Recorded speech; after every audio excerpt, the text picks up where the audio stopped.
An unmarked white envelope addressed to me. That's where it all began. I'm Sarah, nearing 60. 15 years ago, I divorced my husband after discovering his affair. And since then, I've been living on my own. For the past year, I've been staying with my second son and his girlfriend, Daisy. My eldest son, Tham, now 35, lives in an apartment near his workplace.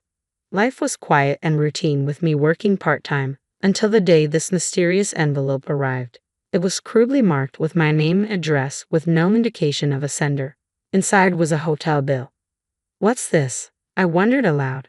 Upon closer inspection, I realized the bill wasn't addressed to me but to my eldest son, Tham. A detailed wedding and reception expenses dated about 2 weeks ago. What could this mean? Did Tham get married? Tham had a girlfriend I met once a few months back, but there was no mention of marriage at the time. I didn't have the best impression of her. Her name was Michelle, if I recall correctly. She barely made eye contact and seemed constantly uncomfortable, punctuating her speech with and oh as if something was bothering her. Could it be that Tham actually married her? I quickly called Tham, but he didn't answer, likely because he was at work. I decided to leave a message on the landline at the apartment where Tham lived, and to my surprise, a woman picked up. It was Michelle. When she realized it was me, she spoke with irritation. This is why I told Tham we should get rid of this landline. What does this mean? Did you two get married? Are you living together? I fired off a series of questions. Michelle responded in a flat, indifferent tone. Yeah, we got married. We're living together now. So what? So what? I received a bill from the hotel. I didn't hear anything about a wedding. Oh, that arrived already? I sent it because I thought you'd pay, Michelle replied casually. We picked a venue where we could pay later. We covered the deposit, but we figured you should take care of the rest. What? They had a wedding without even inviting me, and now they expect me to pay? I was completely at a loss for words. Michelle, sounding irritated but firm, said, Tham was the one who insisted on marrying me. I found the whole mother-in-law thing too bothersome and declined many times. So naturally, you should be the one to pay. If you refuse, you realize Tham will end up buried in debt? Her cold tone snapped me back to reality. What does Tham think about all this? He says it's fine, of course. Oh, and don't bother trying to contact him. I made sure your number is blocked. So that's why I couldn't reach him earlier. Yes, and while we're at it, other than for weddings, funerals, and the like, please don't contact us at all. And even for those, we don't want anything that costs money.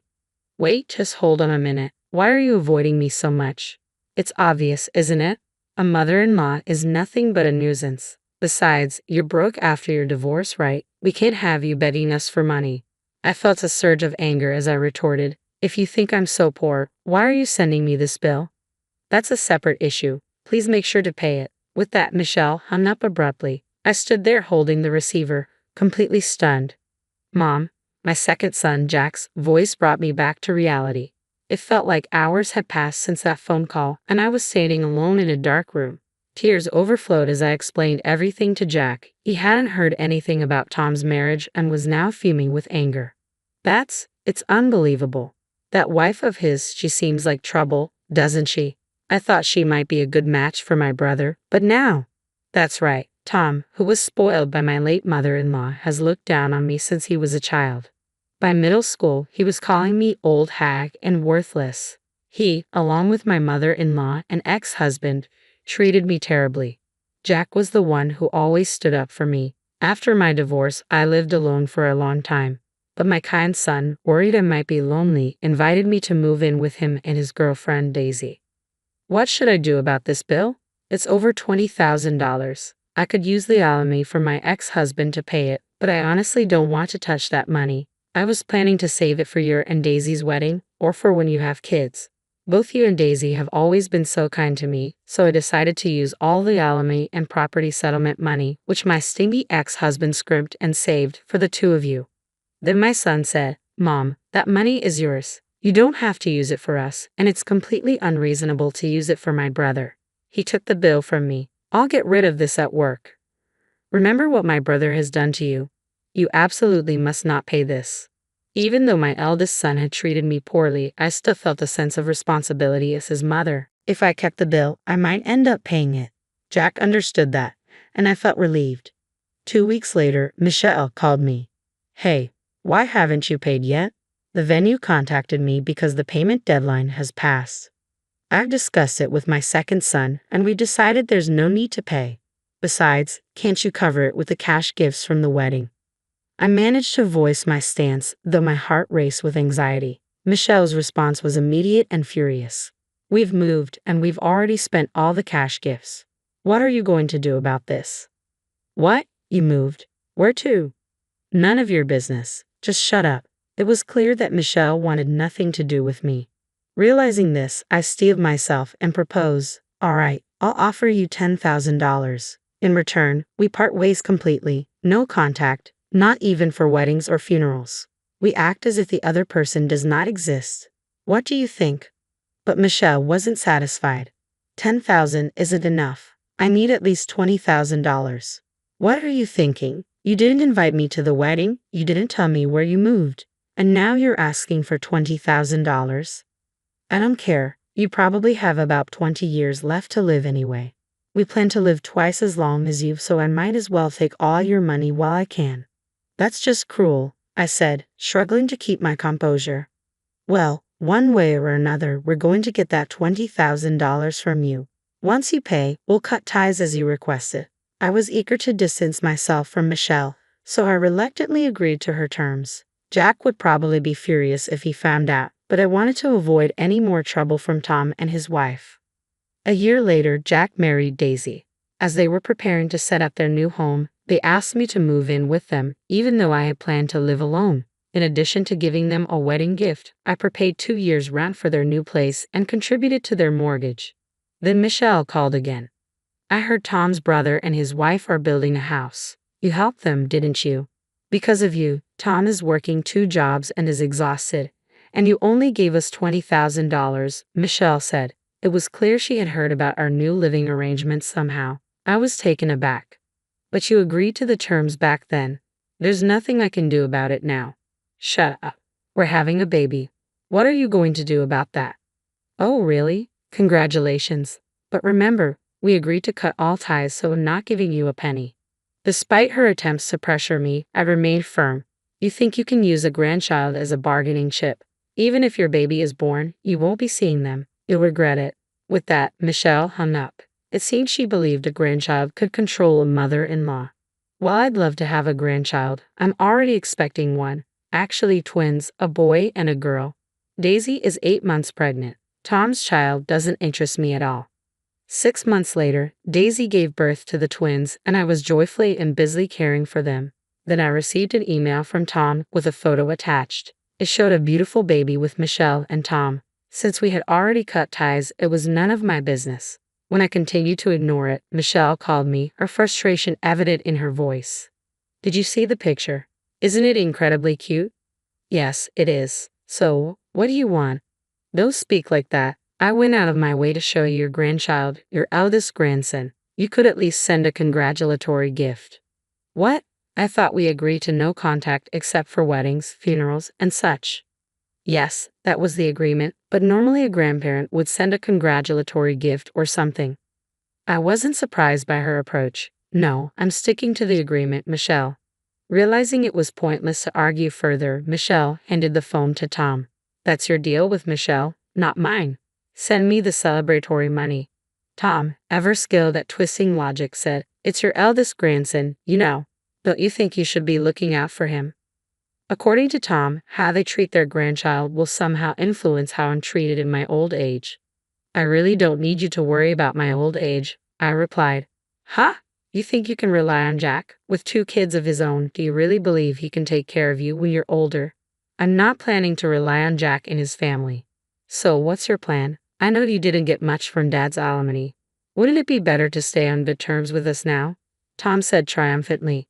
To that, I answered, As I've said, I'll be fine. I've been contributing to a personal pension plan since I was single.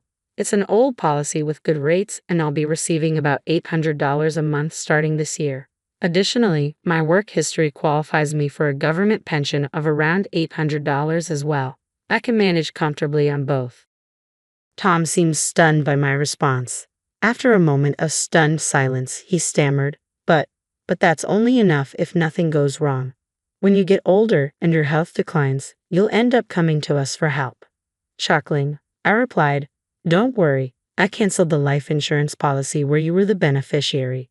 I had originally taken out life insurance policies for both Tom and Jack when they were born, with them each as beneficiaries. I canceled Tom's to cover the $20,000 bill. There's plenty of money from the cancellation, so you needn't worry." Canceled. Are you serious? Yes, indeed. It's a shame, really. If I hadn't canceled it, you would have received about $100,000 when I pass away. No way. If you're looking to blame someone, point the finger at Michelle. She was the one who insisted on getting the $20,000 from me by any means necessary. The cancellation refund was only about $50,000, so I had around $30,000 left. Less than what might shock Tom, but I wasn't obligated to disclose the exact amount. Satisfied with Tom's stunned silence, I hung up the phone. Shortly after, it appeared Tom and Michelle had a massive argument. There's talk of divorce, but discussions about alimony and child support are stalled, leaving them living separately within the same house. It's like watching the downfall of someone obsessed with money. Meanwhile, I've taken up part-time work as a cleaner to ensure I'm not a financial burden on Jack and his family during my retirement. Warmly welcomed by my son and his wife, and with the joy of 2 grandchildren, I'm truly content now. I want a divorce. The words I'd been holding back for years finally spilled from my lips. Grayson's eyes widened in shock before narrowing into a condescending glare.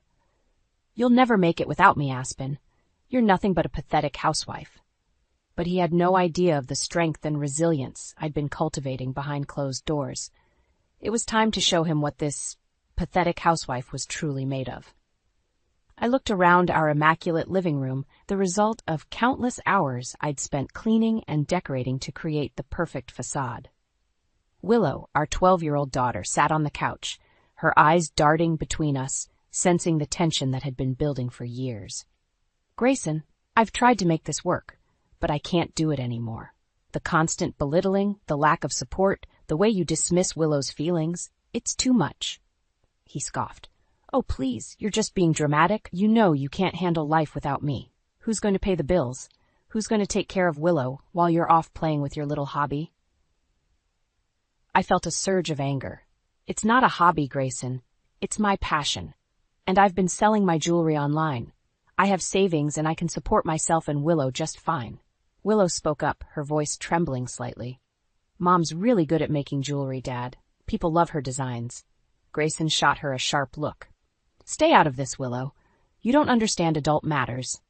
I stepped in front of Willow, shielding her from Grayson's harsh words. "Don't talk to her like that. She's more perceptive than you give her credit for." Grayson rolled his eyes. "Whatever. You think you can just walk away from our marriage? You're nothing without me, Aspen. You'll come crawling back in a week, begging me to take you back." I stood tall, looking him directly in the eye. "No, Grayson, I won't. I'm done with your emotional abuse, your lies, and your complete disregard for our family. I want a divorce, and I'm not backing down." He threw his hands up in exasperation. "Fine. You want a divorce? You'll get one. But don't come crying to me when you realize how hard it is out there on your own." With that, he stormed out of the room, slamming the door behind him. Willow rushed into my arms, hugging me tightly. "I'm proud of you, Mom. You're so brave." I held her close, fighting back tears. "Thank you, sweetie. We're going to be okay. I promise." As we stood there embracing in the middle of the living room, I felt a weight lift off my shoulders. I knew the road ahead wouldn't be easy, but for the first time in years, I felt a glimmer of hope. I was ready to face whatever challenges came my way, knowing that I had the strength and resilience to build a better life for Willow and myself. The next morning, I woke up early, determined to maintain a sense of normalcy for Willow. I prepared breakfast and helped her get ready for school, all while trying to ignore the dull ache in my chest. As I watched her leave, I couldn't help but feel a pang of guilt.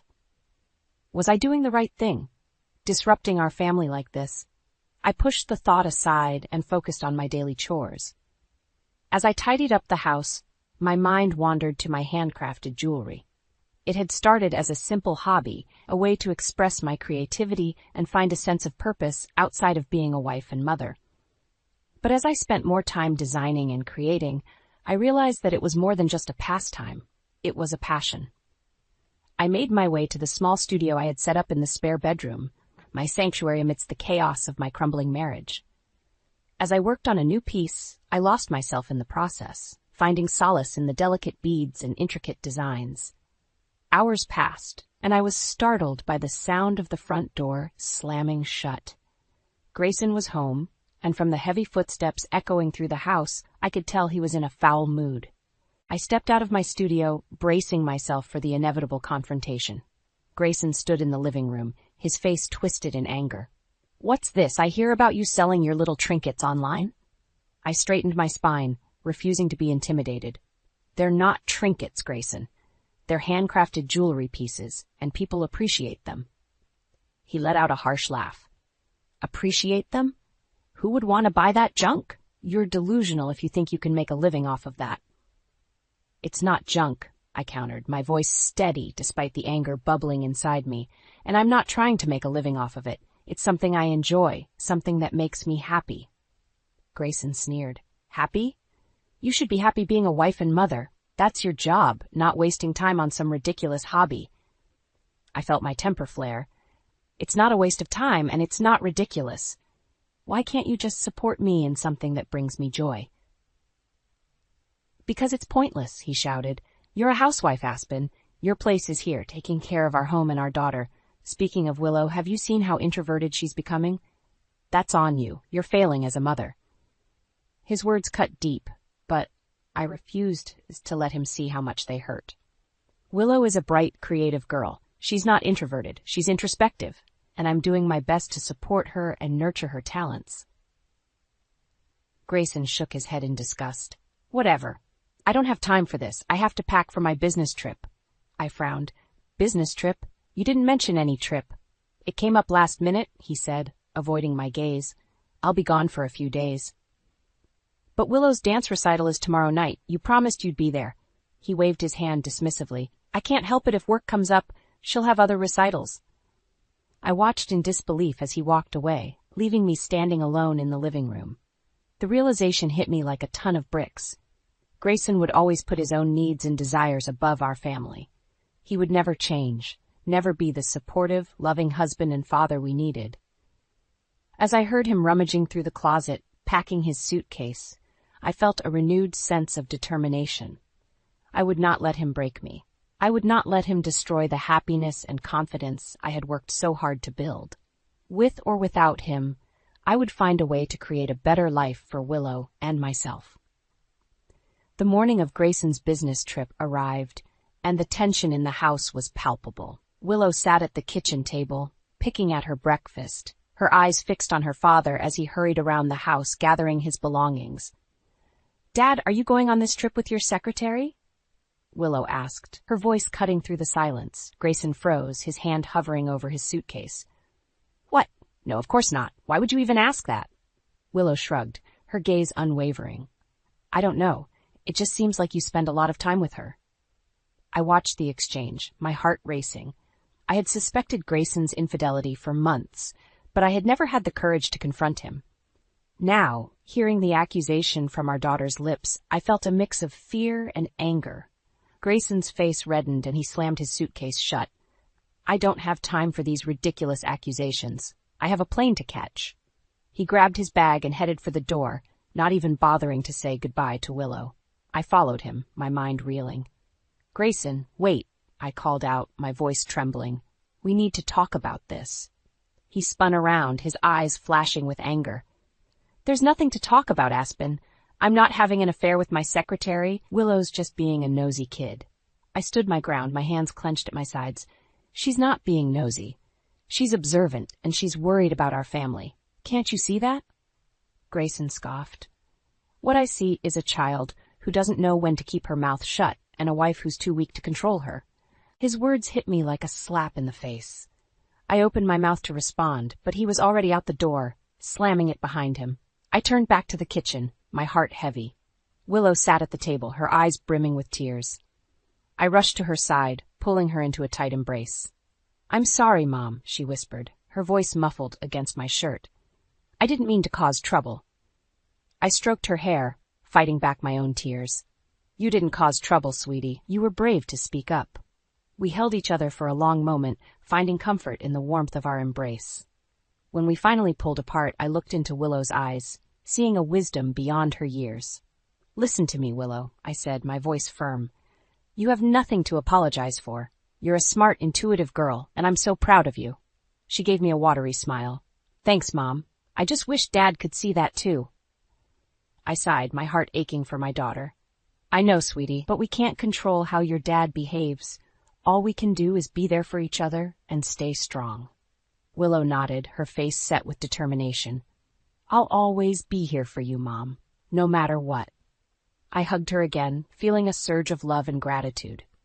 In that moment, I knew that no matter what challenges we faced, Willow and I would face them together. As the day wore on, I couldn't shake the feeling of unease that had settled over me. Grayson's defensive reaction to Willow's accusation, coupled with his abrupt departure, left me with a sinking suspicion that there was more to the story than he was letting on. I tried to distract myself with household chores and my jewelry making, but my mind kept drifting back to the confrontation. I knew I couldn't ignore my instincts any longer. It was time to find out the truth, no matter how painful it might be.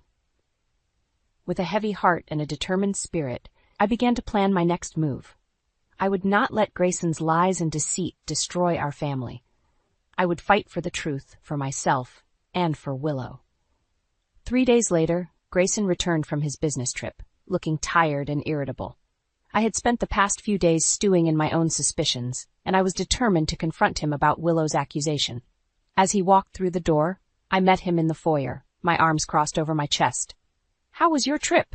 I asked, my voice tight. Grayson shrugged, setting his suitcase down. "Fine, just a lot of meetings and presentations." I took a deep breath, steeling myself for the conversation ahead. "Grayson, we need to talk about what Willow said before you left." He rolled his eyes, brushing past me. "Not this again. I told you, there's nothing going on between me and my secretary." I followed him into the living room, my anger rising. "I want to believe you, but your reaction to Willow's question was so defensive. It made me wonder if there's more to the story." Grayson spun around, his face twisted in anger. "Are you accusing me of something, Aspen? Because I don't appreciate being called a liar in my own home." Before I could respond, the doorbell rang. I frowned, not expecting any visitors. I made my way to the door, Grayson following close behind. When I opened the door, I was surprised to see Ethan, Grayson's best friend, standing on the porch. He looked uncomfortable, shifting his weight from foot to foot. "Ethan, what are you doing here?" Grayson asked, his voice laced with annoyance. Ethan glanced at me, then back at Grayson. "I need to talk to you both. It's important." I stepped aside, allowing him to enter. We made our way to the living room, an awkward silence hanging in the air. Once we were seated, Ethan cleared his throat. "I didn't want to get involved, but I can't keep quiet any longer. Grayson, I know about your affair with your secretary." Grayson's face paled, and I felt my heart drop into my stomach. "What are you talking about, Ethan?" he asked, his voice shaking. Ethan pulled out his phone, scrolling through it. "I have proof. Text messages between you two, talking about your secret getaways and how much you miss each other." He handed the phone to me, and I read through the messages, my hands trembling. The words blurred before my eyes, but I could make out enough to know that Ethan was telling the truth. I looked up at Grayson, tears streaming down my face. "How could you do this to us, to our family?" Grayson's face contorted in anger. "It's not what it looks like, Aspen. She's been pursuing me for months, sending me inappropriate messages. I've been trying to fend her off, but she won't take no for an answer." Ethan shook his head, disgust evident on his face. "That's not what the messages say, Grayson. You've been an active participant in this affair. You've been lying to Aspen and Willow for over a year." I felt like I was going to be sick. The room spun around me, and I gripped the arm of the couch for support.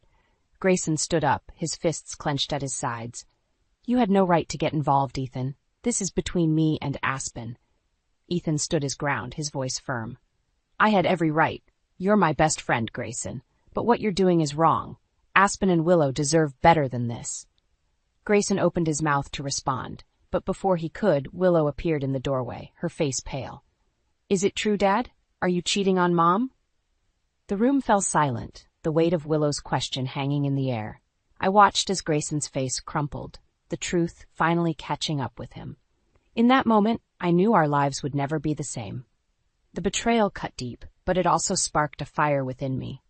I would not let Grayson's lies and deceit destroy me. I would fight for my daughter, for my own happiness, and for the justice we deserved. Grayson stood frozen, his mouth opening and closing like a fish out of water. I watched as he struggled to find the words to defend himself, to spin another lie that would get him out of this mess. "Willow, sweetie, it's not what you think," he said, his voice sickly sweet. "Your mom and I are just going through a rough patch, and my secretary has been a good friend to me. That's all." Willow's eyes narrowed, and I could see the anger and hurt burning within them. "A good friend? Is that why you're always texting her and going on secret trips with her?" Grayson's face reddened, and he took a step towards Willow. "You don't understand, Willow. You're too young to know what goes on in adult relationships." I stepped between them, shielding Willow from Grayson's advancing form. "Don't you dare try to blame this on her age, Grayson. She's old enough to know the difference between right and wrong, and what you've done is wrong."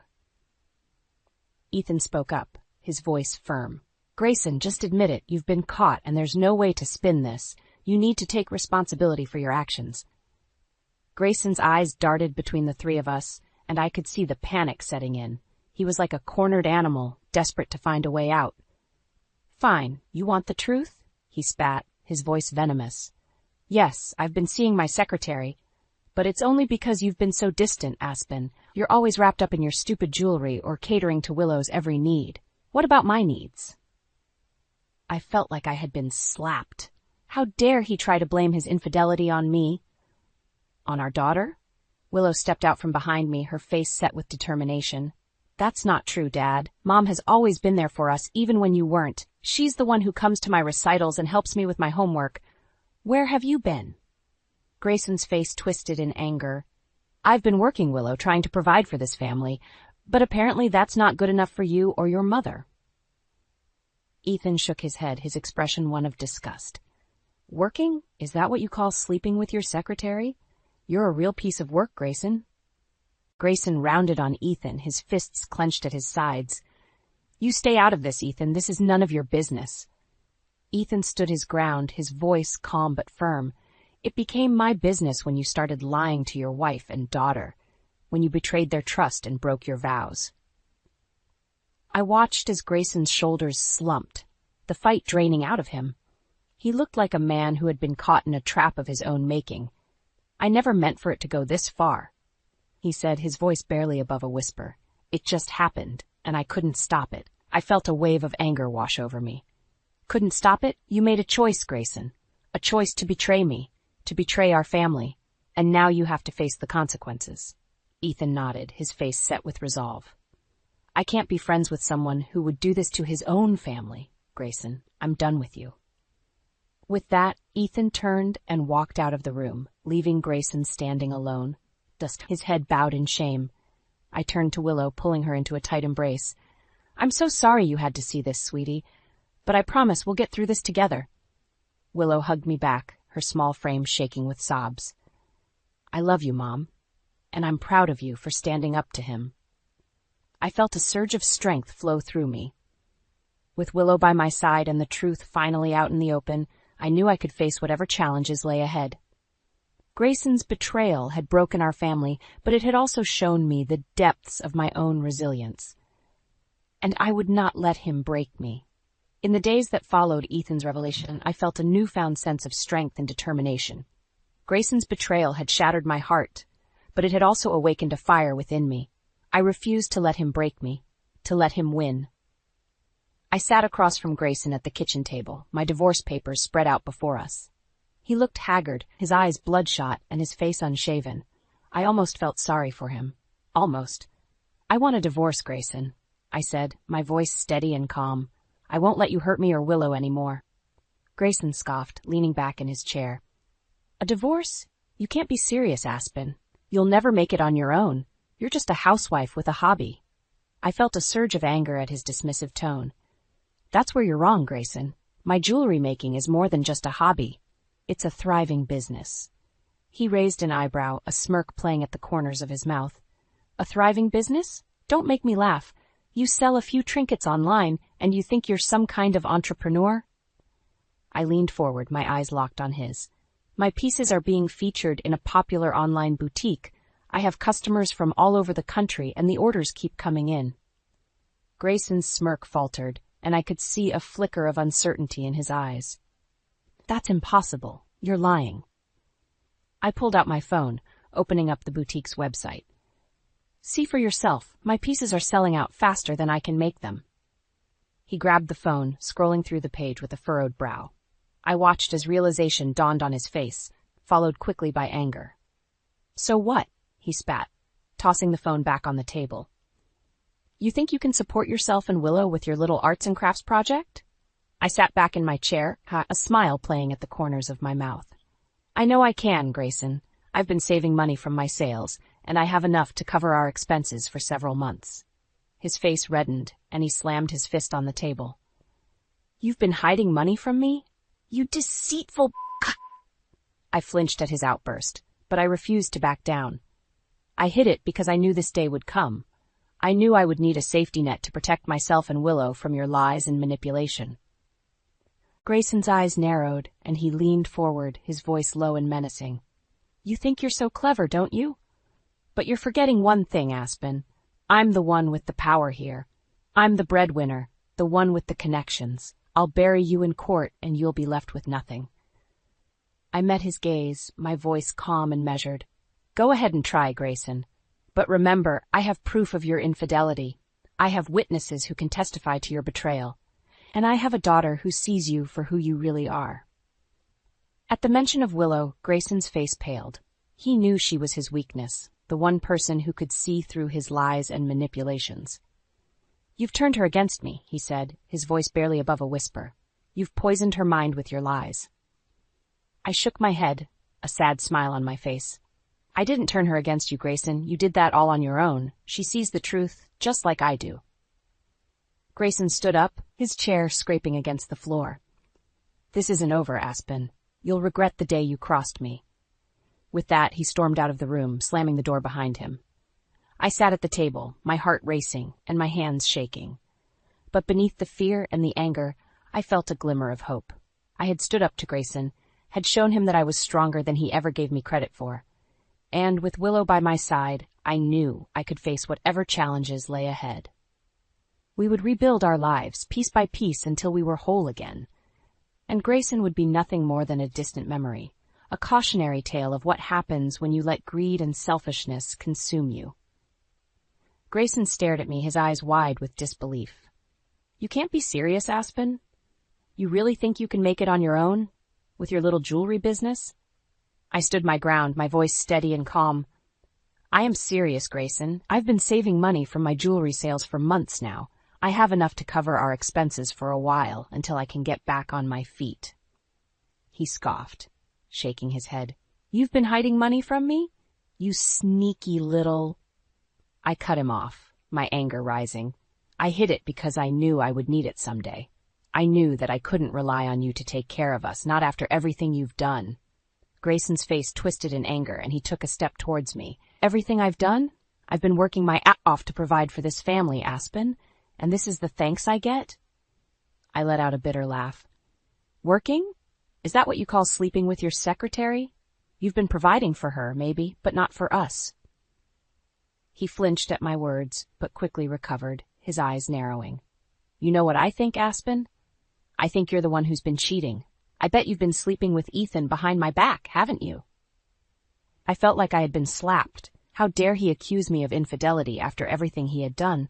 You're delusional, Grayson. Ethan is your friend, not mine. And unlike you, I actually take my marriage vows seriously. Grayson opened his mouth to respond, but before he could, Willow walked into the room, her face set with determination. Mom's not cheating on you, Dad, she said, her voice steady and calm. She's been working hard to build her business, to make something of herself, something that you never supported her in. Grayson's face reddened, and he turned to Willow, his voice low and menacing. Stay out of this, Willow. You don't know what you're talking about. But Willow stood her ground, her chin lifted in defiance. I know more than you think, Dad. I'm the one who encouraged Mom to start selling her jewelry online. I'm the one who helped her set up her website and social media accounts. I felt a surge of pride at Willow's words. She had been my rock throughout this whole ordeal, my one source of unwavering support. Grayson's face twisted in anger, and he took a step towards Willow. You did what? You went behind my back? Helped your mother deceive me? I stepped between them, shielding Willow from his rage. She didn't deceive you, Grayson. She supported me, believed in me, something that you never did. Grayson's shoulders slumped, and for a moment, I saw a flicker of defeat in his eyes. But it was quickly replaced by a cold, hard anger. Fine, he spat, grabbing his coat from the back of the chair. You want a divorce? You'll get one. But don't come crying to me when you realize how hard it is out there on your own. With that, he stormed out of the house, slamming the door behind him. I stood there, my heart racing and my hands shaking. But beneath the fear and the anger, I felt a sense of relief. It was over. The lies, the betrayal, the constant fear of what he might do next. Willow walked over to me, wrapping her arms around my waist. I'm so proud of you, Mom, she whispered, her voice thick with emotion. You're so brave, so strong. I hugged her back, feeling a surge of love and gratitude. I couldn't have done it without you, sweetie. You gave me the courage to stand up to him, to fight for what I deserve. We stood there for a long moment, holding each other tight. And in that moment, I knew that we would be okay. We had each other, and we had the strength and resilience to rebuild our lives, one piece at a time. Grayson may have broken our family, but he hadn't broken us. We were survivors, warriors, and we would come out of this stronger than ever before. In the weeks that followed Grayson's departure, Willow and I settled into a new routine.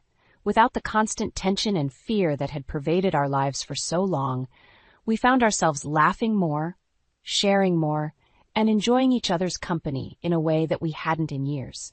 I threw myself into my jewelry business, pouring my heart and soul into every piece I created. And with Willow's help, my online store began to thrive.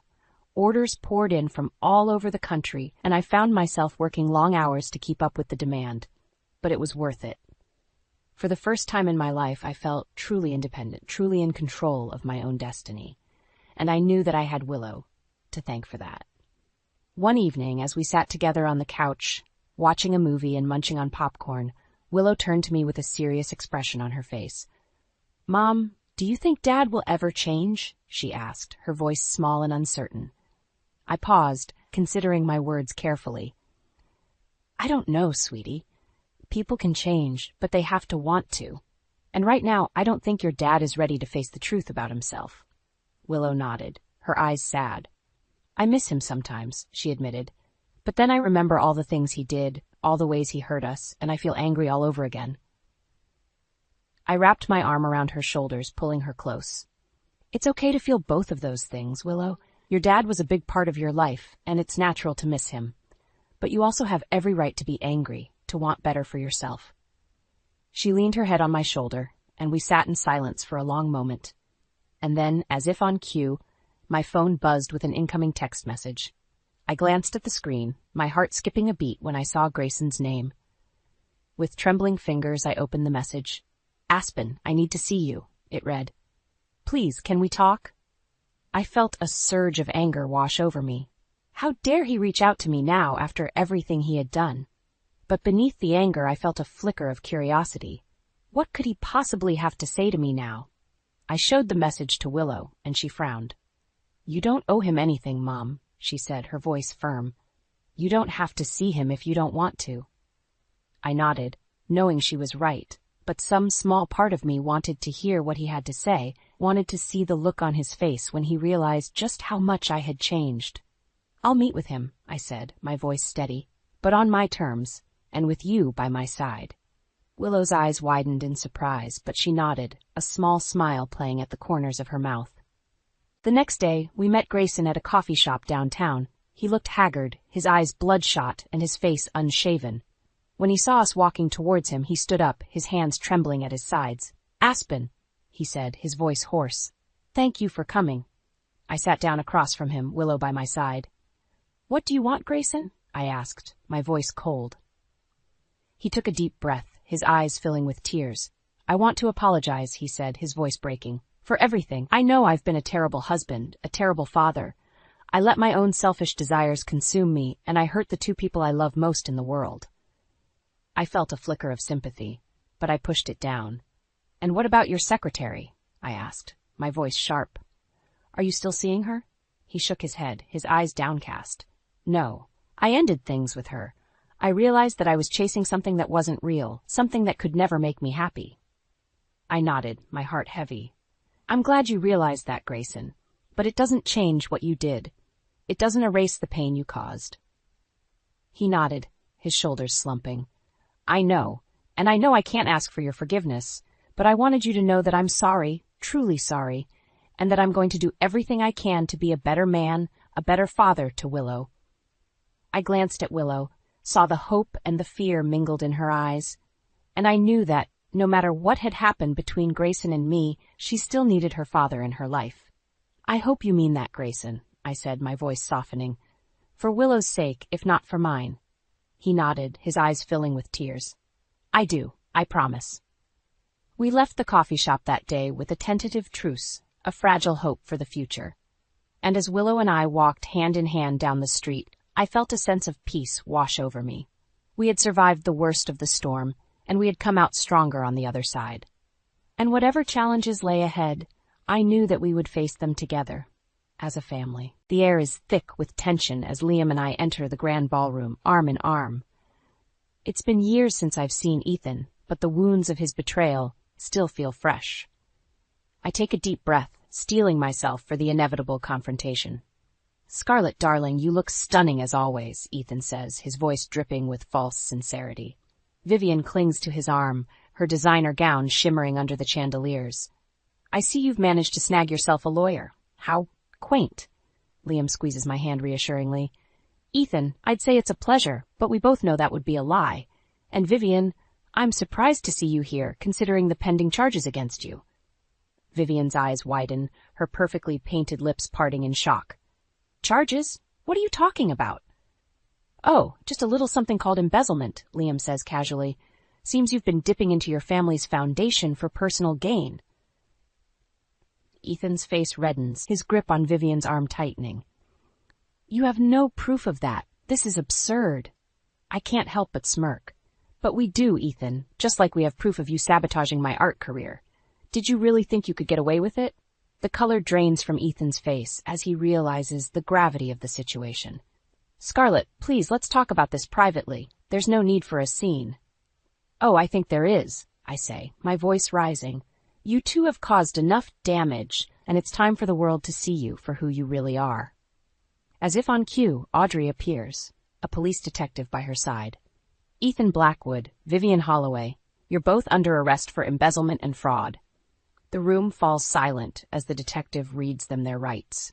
Vivian sobs, her mascara running down her cheeks, while Ethan stands motionless, his eyes fixed on me. "How could you do this, Scarlett?" he asks, his voice barely above a whisper. "You brought this upon yourself, Ethan," I reply coldly. "You chose to betray me, to destroy my life. Now it's time for you to face the consequences." As the police lead them away, Liam pulls me into his arms. "You were incredible, my love. I'm so proud of you." Tears sting my eyes as the weight of the moment hits me. "We did it, Liam. We finally got justice." He kisses me softly, his love and support radiating through every touch. "And now we can focus on our future without the shadows of the past holding us back." I nod, a smile spreading across my face. The journey has been long and painful, but standing here, in the arms of the man I love, I know that every step has been worth it. We've conquered the darkness, and now the light of a new beginning awaits us. As the dust settles from the gala confrontation, I throw myself into my art, channeling my emotions onto the canvas. Each brushstroke is a cathartic release, a way to process the pain and betrayal that Ethan inflicted upon me. Audrey visits my studio, her eyes wide as she takes in my latest pieces. "Scarlett, these are incredible, the raw emotion, the depth. You've truly found your voice." I smile, wiping a smudge of paint from my cheek. "Thanks, Audrey. I feel like I'm finally free, you know? Free to create, to express myself without fear." She nods, understanding shining in her eyes. "You've come so far, Scar. I'm so proud of you." A few weeks later, I'm setting up for my first solo exhibition at a prestigious gallery. The nerves are palpable, but Liam is by my side, his unwavering support a constant comfort. As the doors open and the crowd filters in, I spot a familiar face among the art enthusiasts and critics. Ethan, his eyes narrowed, his jaw clenched. Liam notices him too, his hand resting protectively on the small of my back. "What the hell is he doing here?" he mutters. I take a deep breath, squaring my shoulders. He's here to try and ruin this for me, but I won't let him. Not anymore. I make my way through the gallery, greeting patrons and discussing my work. The response is overwhelmingly positive, with collectors clamoring to acquire my pieces. Ethan corners me near one of my largest paintings, his voice low and menacing. "You think you've won, don't you? You think you can just move on, pretend like what we had never existed?" I meet his gaze, unflinching. "What we had was toxic, Ethan. You manipulated me, cheated on me, and tried to destroy my career. But I'm stronger now, and I won't let you have power over me anymore." He scoffs, his eyes darting to where Liam stands, engaged in conversation with a potential buyer. "And you think he's any better? He's just using you, Scarlett, using your talent, your connections." Anger flares within me, hot and bright.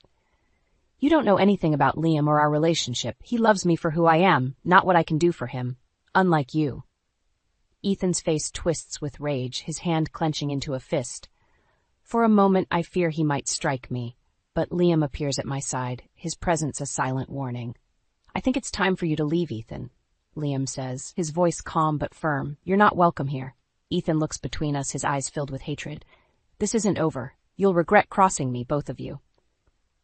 As he storms out of the gallery, I let out a shaky breath. Liam pulls me into his arms, his embrace a sanctuary amidst the chaos. "He's wrong, you know," Liam whispers, pressing a kiss to my forehead. "I love you, Scarlett. Not for what you can do, but for who you are. Never doubt that." I nod, tears stinging my eyes. "I know, Liam. I love you too." The rest of the evening passes in a blur of congratulations and celebration. My paintings sell out, and I'm hailed as a rising star in the art world. But even as I bask in the glow of success, I can't shake the feeling that Ethan's threat looms over us, a dark cloud on the horizon.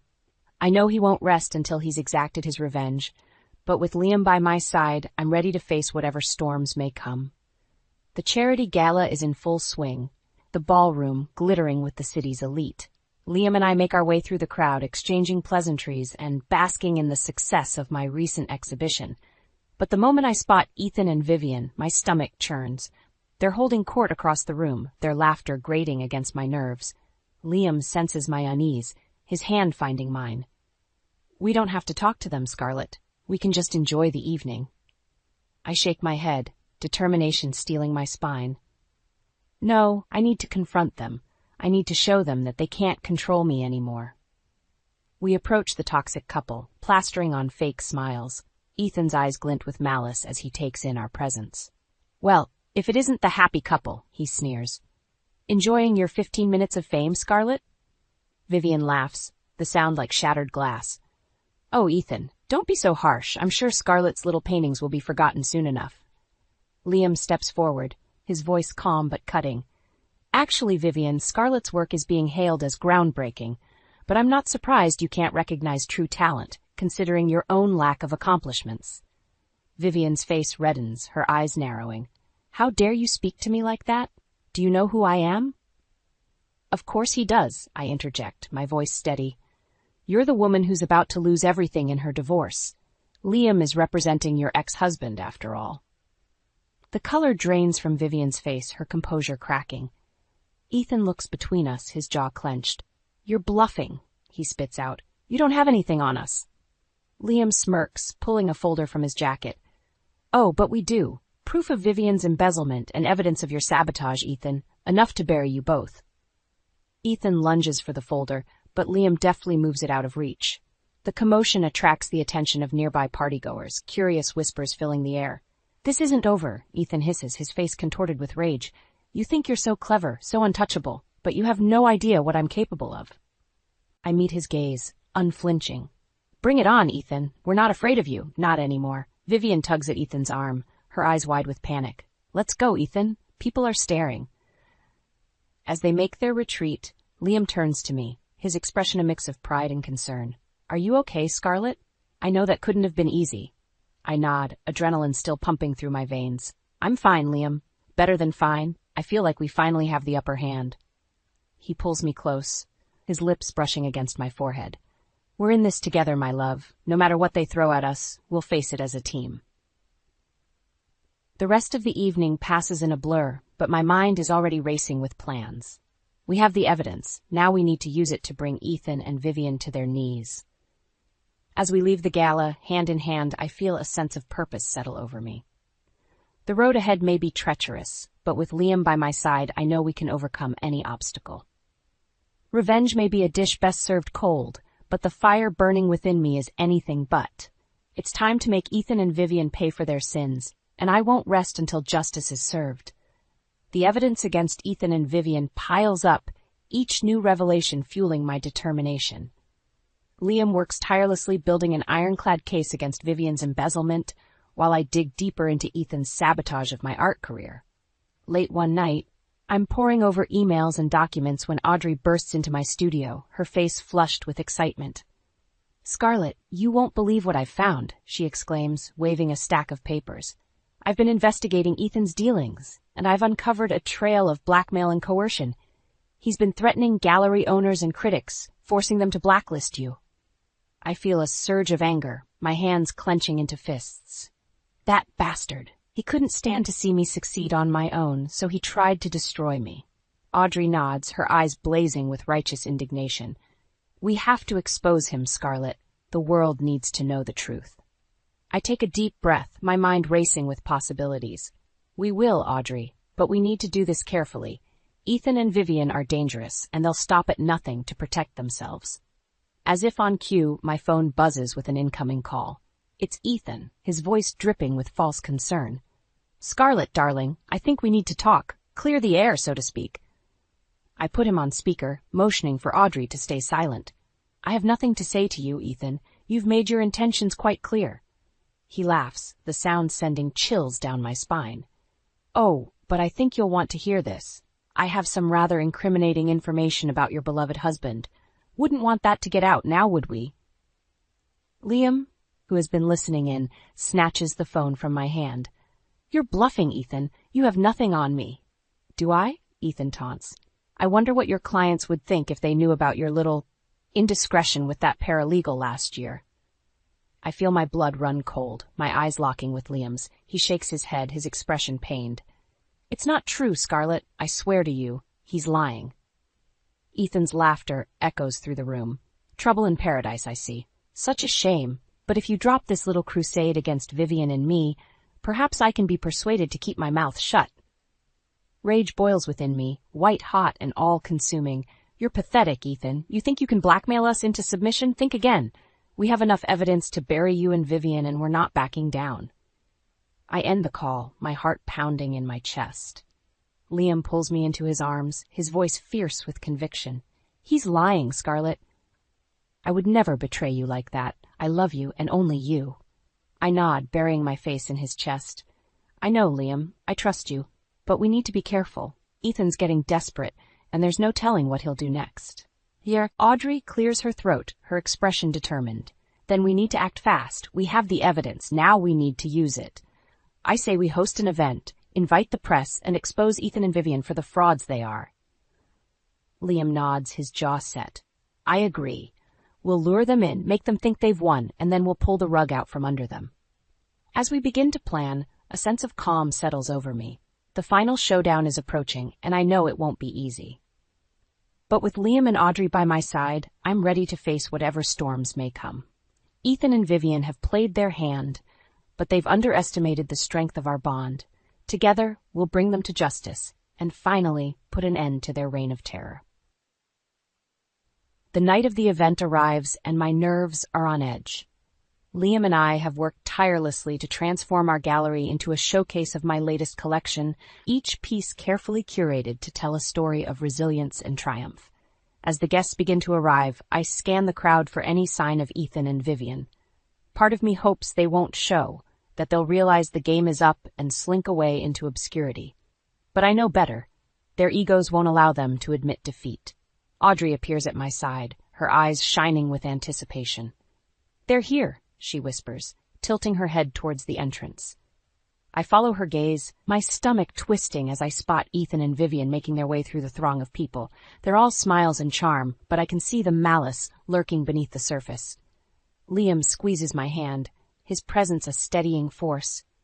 "Remember, my love, we hold all the cards. They can't touch us."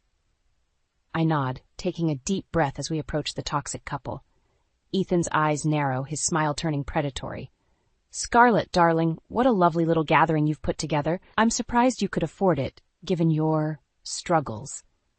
Vivian laughs, the sound grating against my nerves. "Oh, Ethan, don't be cruel. I'm sure Liam's been footing the bill. Isn't that right, Scarlett?" I feel Liam tense beside me, but I place a calming hand on his arm. "Actually, Vivian, this event is being sponsored by several prominent art patrons. They believe in my work and in the power of truth." Ethan scoffs, his eyes darting around the room. "Truth? You wouldn't know the truth if it slapped you in the face. You're nothing but a fraud, Scarlett. A pretty face with mediocre talent." I smile, the gesture cold and calculating. "Funny you should mention fraud, Ethan, because that's exactly what we're here to expose tonight." As if on cue, Audrey appears with the police detective, her expression grim. "Ethan Blackwood, Vivian Holloway, you're both under arrest for embezzlement, fraud, and blackmail." Vivian's face drains of color, her eyes wide with shock. "What? This is absurd. You have no proof." Liam steps forward, his voice ringing out clear and strong. "Oh, but we do, Vivian. We have financial records, email trails, and witness testimony, enough to send you both to prison for a very long time." Ethan lunges at Liam, his face contorted with rage. "You bastard! You think you can ruin me? I'll destroy you." The detective intercepts him, pushing him back with a firm hand. "Mr. Blackwood, I suggest you come quietly. You're only making things worse for yourself." As the police handcuff Ethan and Vivian, I feel a sense of relief wash over me. It's finally over. The nightmare that has haunted me for so long is coming to an end. Liam pulls me into his arms, his lips brushing against my forehead. "You did it, my love. You faced your demons and emerged victorious." Tears sting my eyes, but I blink them back. "We did it, Liam. Together. I couldn't have done this without you." Audrey joins us, her smile radiant. "I'm so proud of you, Scarlett. You've shown the world what true strength looks like." As Ethan and Vivian are led away, I turn to face the crowd. The room is buzzing with excitement, the guests eager to hear the full story. I take a deep breath, my voice steady as I begin to speak. Thank you all for coming tonight. What you've witnessed is the unmasking of two individuals who thought they could manipulate and deceive their way through life. But the truth always finds a way to shine through, and tonight, justice has been served.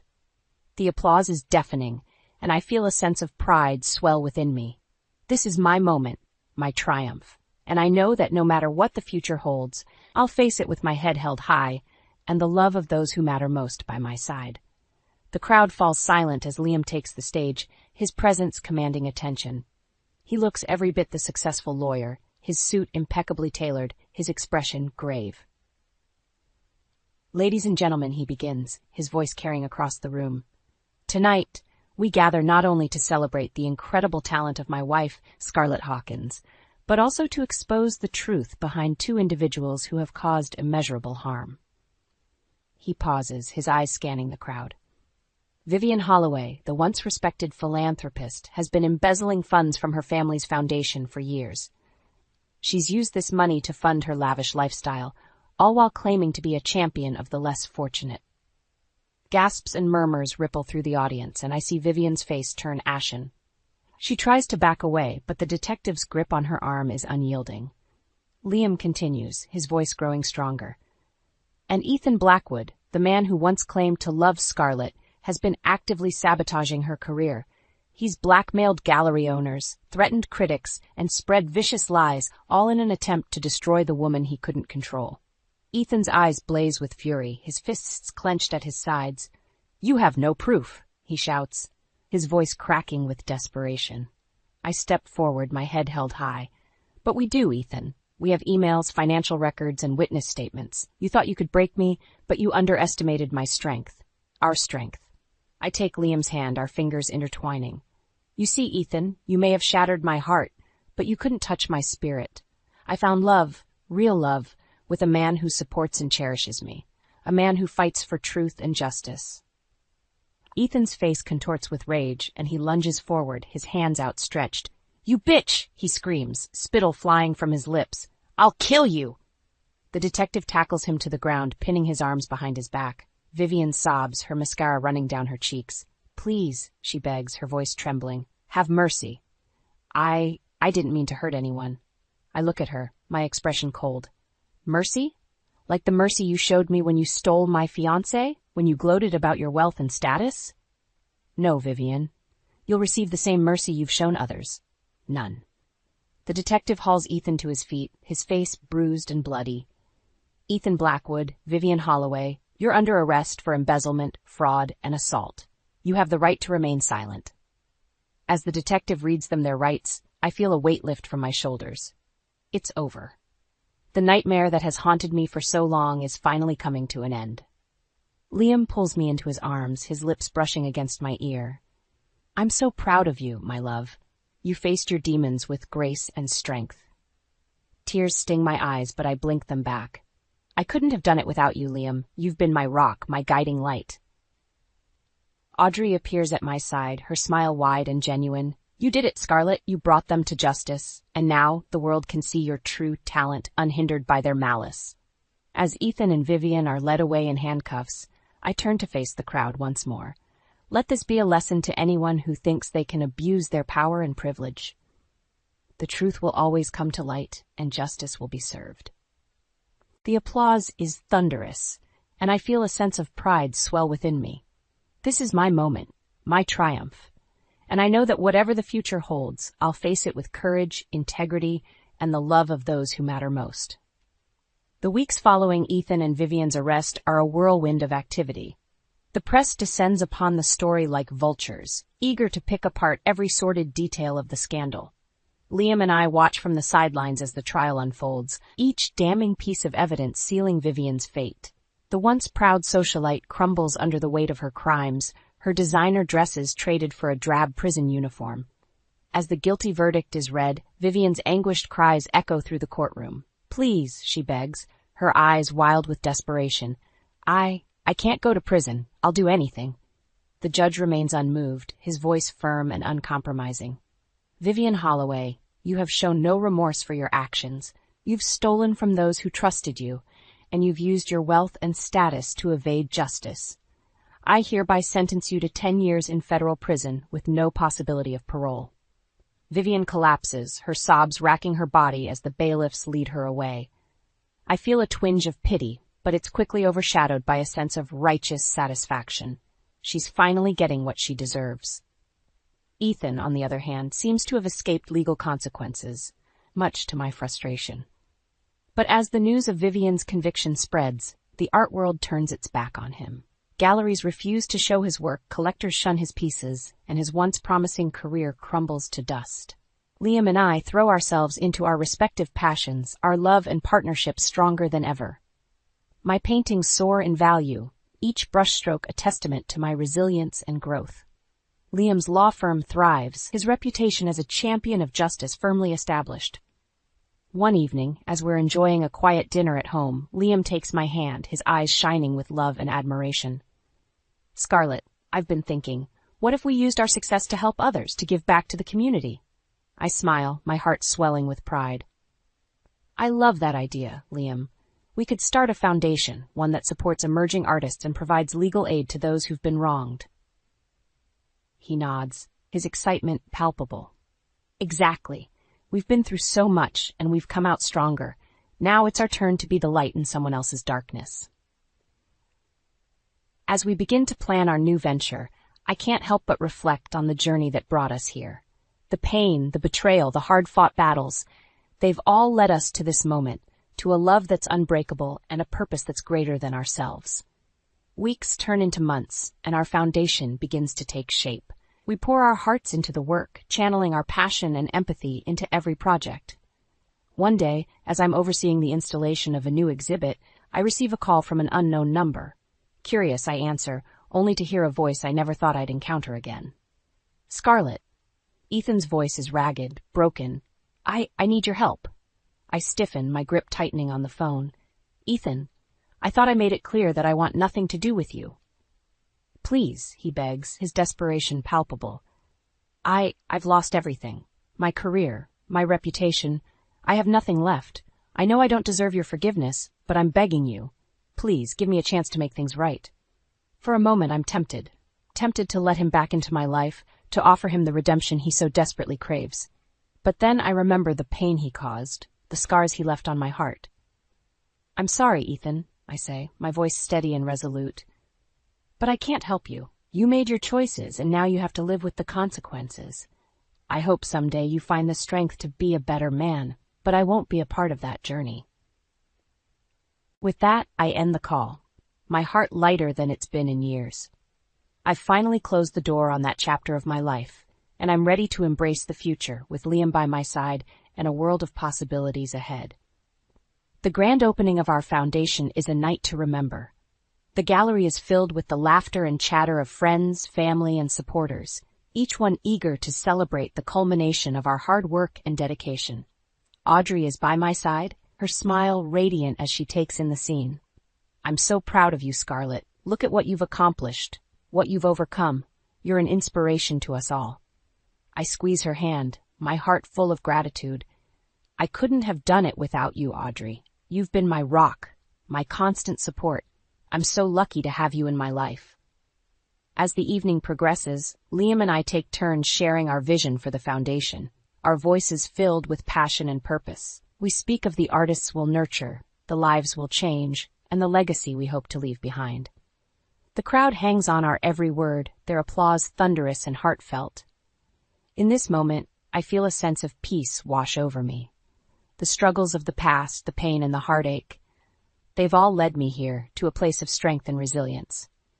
As the night winds down, I find myself alone on the balcony, the city lights twinkling in the distance. I breathe in the cool night air, my mind wandering to the journey that brought me to this point.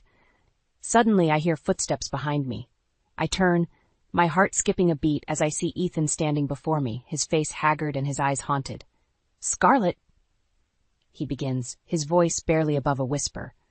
I know I have no right to be here, but I needed to see you, to tell you how sorry I am. I stiffen, my guard rising. Ethan, I thought I made myself clear. I don't want you in my life, not anymore. He nods, his shoulders slumping. I know, and I respect that. I needed you to know that I'm trying to be better, to make amends for all the pain I've caused.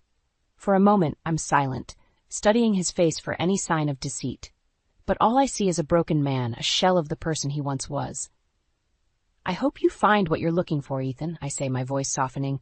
But I can't be a part of your redemption. I have my own life to live, my own dreams to chase. He smiles, a sad, resigned smile. I understand. I just wanted you to know that I'm proud of you, Scarlett. You've become the woman I always knew you could be. With that, he turns and walks away, his footsteps echoing in the stillness of the night. I watch him go, a sense of closure settling over me. The Ethan I once loved, the man who shattered my heart, he's gone, replaced by a stranger seeking absolution. I turn back to the city, my eyes filled with tears of relief and gratitude. I've fought my battles, I've emerged victorious. And now, with Liam by my side and a world of possibilities ahead, I'm ready to embrace the future. As I make my way back inside, Liam pulls me into his arms, his love and strength enveloping me. Are you all right, my love? He asks, his eyes searching mine. I nod, a smile spreading across my face. I'm more than all right, Liam. I'm happy, truly happy, and I'm ready for whatever comes next. Together, hand in hand, we rejoin the celebration, our hearts filled with love and our minds focused on the bright future ahead. The past may have shaped us, but it's the present that defines us. And in this moment, surrounded by the people I love, I've never felt more alive, more empowered, more ready to take on the world. Well, if it isn't the Baron Queen herself. Damien's snide remark cut through the bustling restaurant like a knife.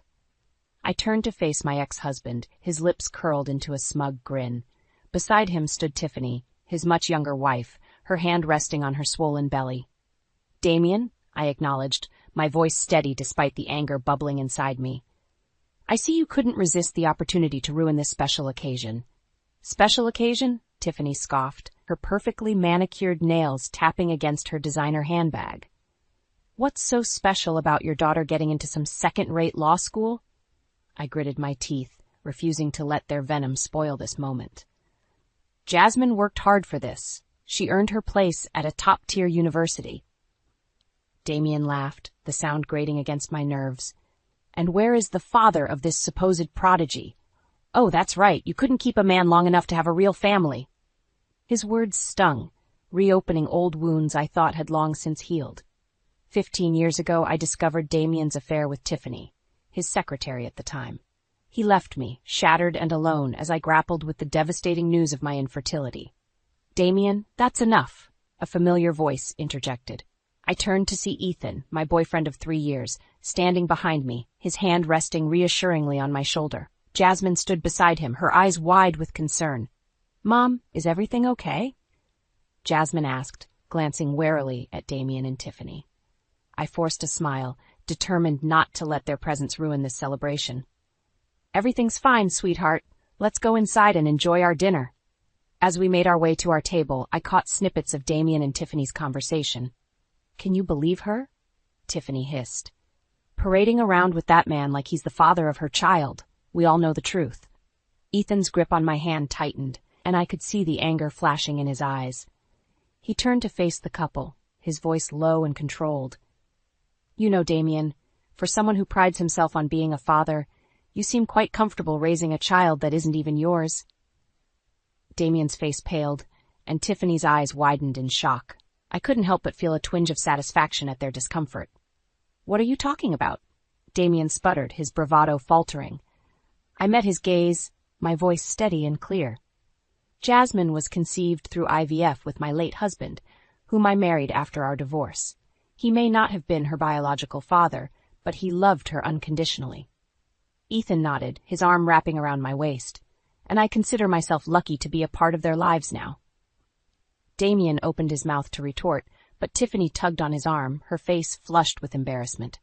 "Let's go, Damien. We don't need to waste our time here." As they stormed out of the restaurant, I felt a sense of lightness wash over me. For years, I had carried the weight of Damien's betrayal and the pain of my infertility. But standing there, surrounded by the love and support of my family, I realized that I had found happiness despite it all. Jasmine hugged me tightly, her eyes shining with pride. "I love you, Mom. Thank you for always being there for me." I kissed her forehead, my heart swelling with love. "I love you too, sweetheart. Now, let's celebrate your incredible achievement." As we took our seats at the table, I caught Ethan's gaze, his eyes filled with admiration and love. In that moment, I knew that no matter what challenges lay ahead, I had everything I needed right there beside me. As I watched Damien and Tiffany's retreating figures, memories of the past came flooding back, threatening to drown me in their intensity. 15 years ago, my world had shattered into a million pieces, and I was left to pick up the fragments alone. It was a day like any other when I discovered Damien's betrayal. I had come home early from work, eager to surprise him with the news of our long-awaited fertility appointment. But as I stepped into our bedroom, I found him tangled in the sheets with Tiffany, his secretary. "Naomi, I can explain," Damien stammered, hastily pulling on his clothes, but there was no explanation that could justify his actions. Tiffany, on the other hand, seemed unfazed by my presence. She smirked at me, her eyes glinting with malice. "I guess he finally got tired of your barren womb." Her words cut deeper than any knife ever could. I had always known that my infertility was a source of tension in our marriage, but I never imagined that Damien would use it as an excuse to cheat on me. In the weeks that followed, Damien made it clear that he had no intention of ending his affair with Tiffany. "She can give me what you can't," he spat, his words dripping with venom. "A real family, with children of our own." I pleaded with him, begging him to reconsider, but he was adamant. "Face it, Naomi, you're damaged goods. No man wants a woman who can't bear his children." The divorce was a brutal affair, with Damien using my infertility as a weapon against me. He painted me as a cold, unloving wife who had driven him into the arms of another woman. The judge, a man with little empathy for the plight of a barren woman, sided with Damien, granting him a generous settlement. I was left with nothing but the shattered remains of my life. For months, I wallowed in self-pity, drowning my sorrows in alcohol and self-loathing. But then a miracle happened. I met a man named Jack, a widower with a kind heart and a gentle soul. He saw past my brokenness and loved me for who I was, infertility and all. We married in a small, intimate ceremony, surrounded by the few friends and family who had stood by me through my darkest days. When we decided to start a family, Jack never once questioned my ability to be a mother. We explored every option available to us, from adoption to surrogacy, before finally settling on IVF. It was a long and arduous journey, but in the end we were blessed with a beautiful baby girl, Jasmine. Jack passed away when Jasmine was just 5 years old, leaving me to raise her on my own. But I never once doubted my ability to be a good mother. I poured all my love and energy into raising her, determined to give her the life she deserved. And now, here I was, watching my daughter celebrate her acceptance into law school with a loving boyfriend by my side. Ethan had come into my life 3 years ago, a beacon of light in the darkness. He loved Jasmine as if she were his own, and together we had built a beautiful life. As we sat down to dinner, Jasmine raised her glass in a toast. "To family," she said, her eyes shining with love and gratitude. "To the people who stand by us, no matter what." I clinked my glass against hers, my heart swelling with pride. "To family," I echoed, my gaze drifting to Ethan. He smiled at me, his hand reaching across the table to squeeze mine. In that moment, I realized that I had everything I needed. The pain of my past, the betrayal and the heartbreak had led me to this very moment. And I wouldn't change a thing. As we savored our meal, the clinking of glasses and the hum of conversation filled the air. Jasmine regaled us with stories of her campus visit and the professors she hoped to learn from, her eyes sparkling with excitement. Ethan and I listened intently, our hearts bursting with pride at the young woman she had become. But our moment of joy was short-lived. Out of the corner of my eye, I spotted Damien and Tiffany, who had apparently decided to dine at the same restaurant. They made their way over to our table, their faces etched with disdain. "Well, isn't this cozy?" Damien sneered, his gaze flickering between Ethan and Jasmine. "Playing house with another man's child, I see." Ethan's jaw clenched, but he remained composed. "Jasmine is a bright, accomplished young woman. Any man would be lucky to call her his daughter." Tiffany let out a derisive snort. "Please. We all know she's not really yours. How does it feel, knowing you're raising another man's bastard?" I felt my blood boil at her words. How dare she speak about my daughter that way? But before I could respond, Ethan spoke up, his voice calm and measured. "You know, Damien, for someone who claims to be such a devoted father, you seem awfully preoccupied with other people's children. Perhaps you should focus on your own son, instead of worrying about mine." Damien's face reddened, and he opened his mouth to retort, but Ethan continued. "And as for you, Tiffany, I suggest you watch your tongue. Jasmine is a remarkable young woman, and I'm proud to be a part of her life. Biology doesn't make a family. Love does." Tiffany's eyes narrowed, and she looked like she was about to say something else, but Damien grabbed her arm. "Come on, let's go. We don't need to waste our time with these people." As they stalked away, I couldn't help but feel a sense of satisfaction. For years I had let Damien's words and actions control me, but no more. I had found happiness and love on my own terms, and nothing he said or did could take that away from me. Ethan reached across the table and took my hand. His eyes filled with concern. "Are you okay, Naomi? I know that couldn't have been easy for you." I smiled at him, my heart swelling with love and gratitude. "I'm fine, Ethan. Better than fine, actually. I have everything I need right here." Jasmine reached over and squeezed my other hand. "I love you, Mom, and I love you too, Ethan. Thank you for always being there for us." We finished our meal in a comfortable silence, each of us lost in our own thoughts. As we walked out of the restaurant, I couldn't help but feel a sense of contentment wash over me. I had come so far from the broken, shattered woman I had once been, and I knew that I had the strength to face whatever challenges lay ahead. Days later, I received a phone call from Damien. At first, I was tempted to ignore it, but something in his voice made me pause. He sounded different, almost broken. "Naomi, I need to talk to you," he said, his voice trembling. "It's about Tyler. I think he might not be mine." I felt a sense of dread wash over me. As much as I despised Damien for what he had done to me, I knew that this was a pain no parent should have to endure. "What do you mean?" I asked, my voice cautious. "I found some old emails between Tiffany and another man. They were intimate, and the dates line up with when Tyler was conceived." I closed my eyes, my heart aching for the little boy caught in the middle of this mess. "Damien, I'm so sorry. No child deserves to be put through this." "I know," he said, his voice barely above a whisper. "I just don't know what to do. I love that boy more than anything in this world, but I can't stand the thought of Tiffany lying to me all these years." I took a deep breath, knowing that what I was about to say would change everything.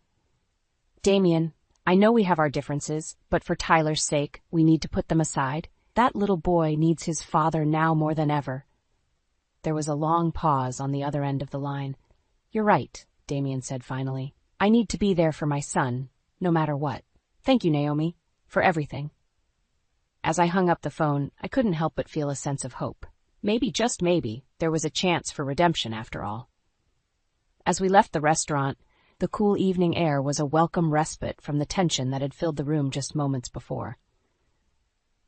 Jasmine and Ethan walked ahead, their laughter carrying on the breeze as they recounted stories from Jasmine's childhood. I followed behind, my heart full of love and pride for the family I had built.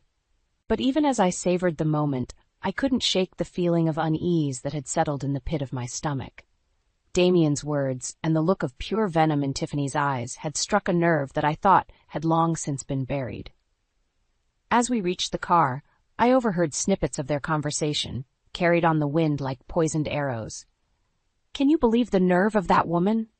Tiffany hissed, her voice dripping with contempt. "Parading around with that man like he's some kind of hero when we all know the truth." Damien grunted in response, his face twisted into a scowl. "She's always been a manipulative bitch. Probably tricked that poor bastard into raising another man's kid, just like she tried to do to me." I felt my blood boil at their words, but I forced myself to remain calm. I had spent too many years letting their poison seep into my veins, and I refused to give them that power over me anymore. Ethan, ever the gentleman, opened the car door for me, his hand resting reassuringly on the small of my back. "Don't let them get to you," he murmured, his voice low and soothing. "They're not worth your energy." I nodded, taking a deep breath as I slid into the passenger seat. Jasmine climbed into the back, her face etched with concern. "Mom, are you okay? I heard what they were saying and it's not true. You know that, right?" I turned to face her, my heart swelling with love and gratitude. "I know, sweetheart, and I'm so proud of you for rising above their pettiness. You're an amazing young woman, and I'm so lucky to be your mom." Jasmine smiled, her eyes shining with unshed tears. "I'm the lucky one, Mom. You've always been there for me, no matter what. And Ethan." She turned to face him, her voice trembling with emotion. "Thank you for being such an incredible stepdad. I know I'm not your biological daughter, but you've never made me feel like anything less than family." Ethan reached back and squeezed her hand, his eyes misty. "You are my family, Jasmine. Blood doesn't define us. Love does." As we drove home, I couldn't help but reflect on how far I had come. 15 years ago, I had been a broken shell of a woman, shattered by Damien's betrayal and the cruel twists of fate that had left me barren. But I had risen from the ashes, stronger and more resilient than ever before. I had found love again, in the form of a kind and gentle man who saw me for who I truly was. I had built a family, not through biology, but through the unbreakable bonds of love and loyalty. And I had watched my daughter grow into a brilliant, compassionate young woman, ready to take on the world. But even as I reveled in my hard-won happiness, I couldn't shake the feeling that Damien's call was just the beginning. The revelation that Tyler might not be his biological son was sure to send shockwaves through his already fractured marriage, and I knew that Tiffany would stop at nothing to keep her carefully crafted facade from crumbling. As we pulled into the driveway, I steeled myself for the battles that lay ahead. I knew that Damien would need my help, whether he wanted to admit it or not. And I knew that Tiffany would do everything in her power to make my life a living hell.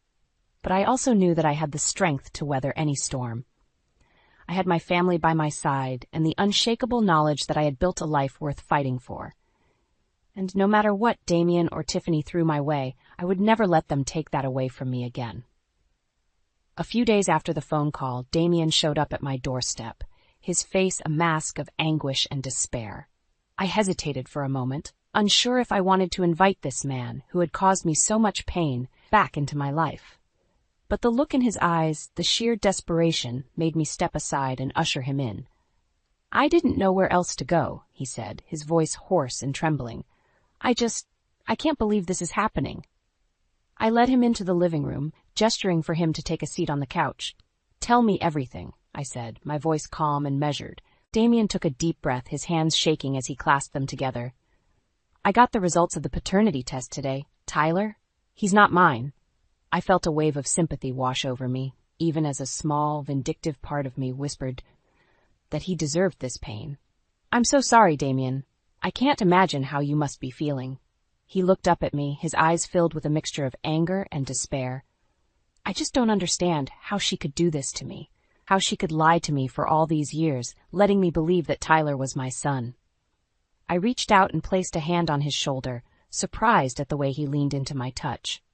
"Damien, I know we've had our differences, but what Tiffany did to you, it's unforgivable. No one deserves to be lied to like that." He nodded, his jaw clenched tight. "I just feel so stupid. All those years I blamed you for our infertility when it was my own damn fault. I should have known that something was wrong when Tiffany got pregnant so easily, but I was just so desperate to be a father." I felt a lump form in my throat, the old wounds of our failed marriage still raw and aching. "Damien, I forgave you a long time ago for what happened between us, but I need you to know that what you did, the way you used my infertility against me, it was cruel and unfair." He hung his head, his shoulders slumping in defeat. "I know, and I'm so sorry, Naomi. I was a fool and a bastard, and I don't deserve your forgiveness. But I need your help." I raised an eyebrow, surprised at the request. "My help? With what?" Damien looked up at me, his eyes blazing with a newfound determination. "I want to make Tiffany pay for what she did to me, for what she did to Tyler, and I need your help to do it." I hesitated, unsure if I wanted to get involved in this messy situation. But the look on Damien's face, the sheer desperation and anger, made me realize that I couldn't turn my back on him, not now, when he needed me the most. "Okay," I said, my voice barely above a whisper. "I'll help you, but we do this my way, Damien. No more lies, no more games. We find a way to make Tiffany pay that doesn't hurt Tyler in the process." Damien nodded, his eyes shining with gratitude. "Thank you, Naomi. I know I don't deserve your help, but I promise I'll make this right, for Tyler's sake and for yours." As he left my house that day, I couldn't help but feel a sense of unease.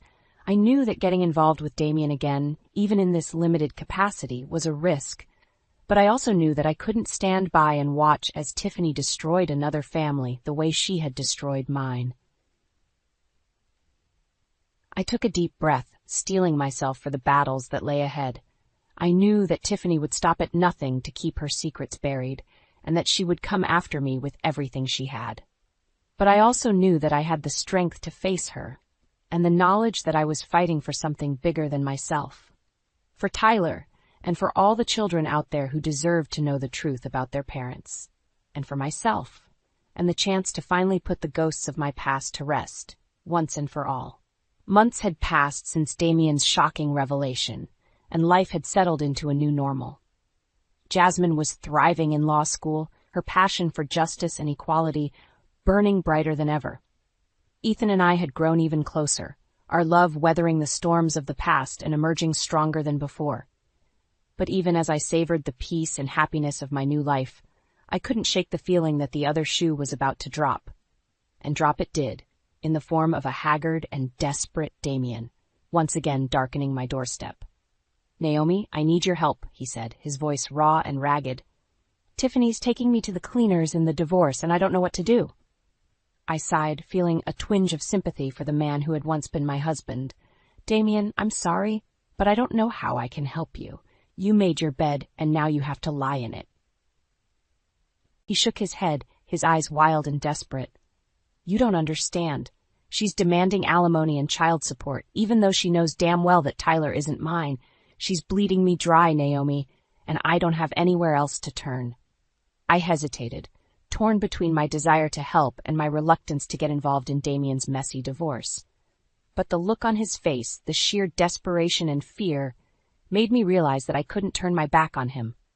Not now, when he needed me the most. "Okay," I said, my voice barely above a whisper. "I'll see what I can do. But Damien, you need to understand that this isn't going to be easy. Tiffany's not going to give up without a fight, and she's going to come after you with everything she has." He nodded, his jaw clenched tight. "I know, but I can't let her win, Naomi. I can't let her destroy my life the way she destroyed yours." I felt a lump form in my throat, the old wounds of our failed marriage still raw and aching. But I pushed the pain aside, focusing instead on the task at hand. "Okay, let's start by gathering all the evidence we can. Bank statements, phone records, anything that can prove that Tiffany was unfaithful and that Tyler isn't your biological son." Damien nodded, his eyes shining with gratitude. "Thank you, Naomi. I know I don't deserve your help, but I promise I'll make this right, for Tyler's sake and for yours." As he left my house that day, I couldn't help but feel a sense of unease. I knew that getting involved with Damien again, even in this limited capacity, was a risk. But I also knew that I couldn't stand by and watch as Tiffany destroyed another life, the way she had destroyed mine. Over the next few weeks, Damien and I worked tirelessly to gather evidence against Tiffany. We pored over bank statements and phone records, piecing together a damning picture of her infidelity and deceit. And with each new piece of evidence, I felt a sense of satisfaction, knowing that we were one step closer to bringing her to justice. But even as we made progress, I couldn't shake the feeling that Tiffany was always one step ahead of us.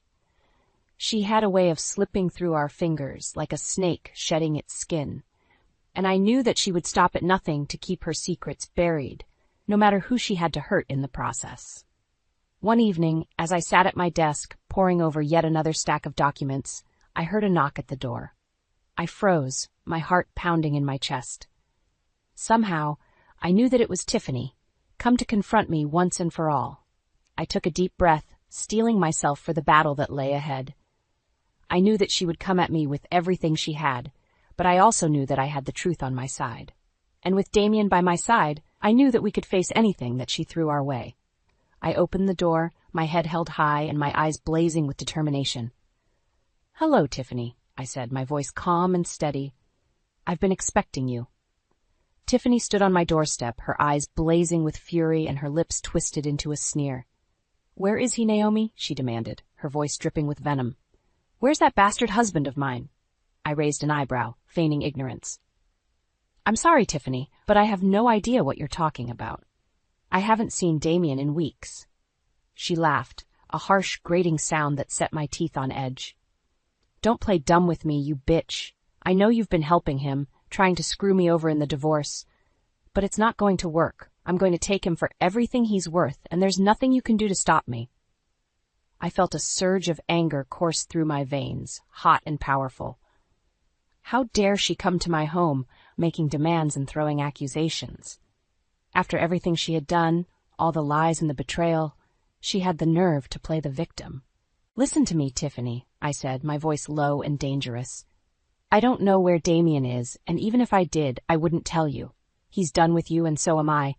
You can threaten me all you want, but it's not going to change the fact that you're a lying, cheating whore who destroyed her own family."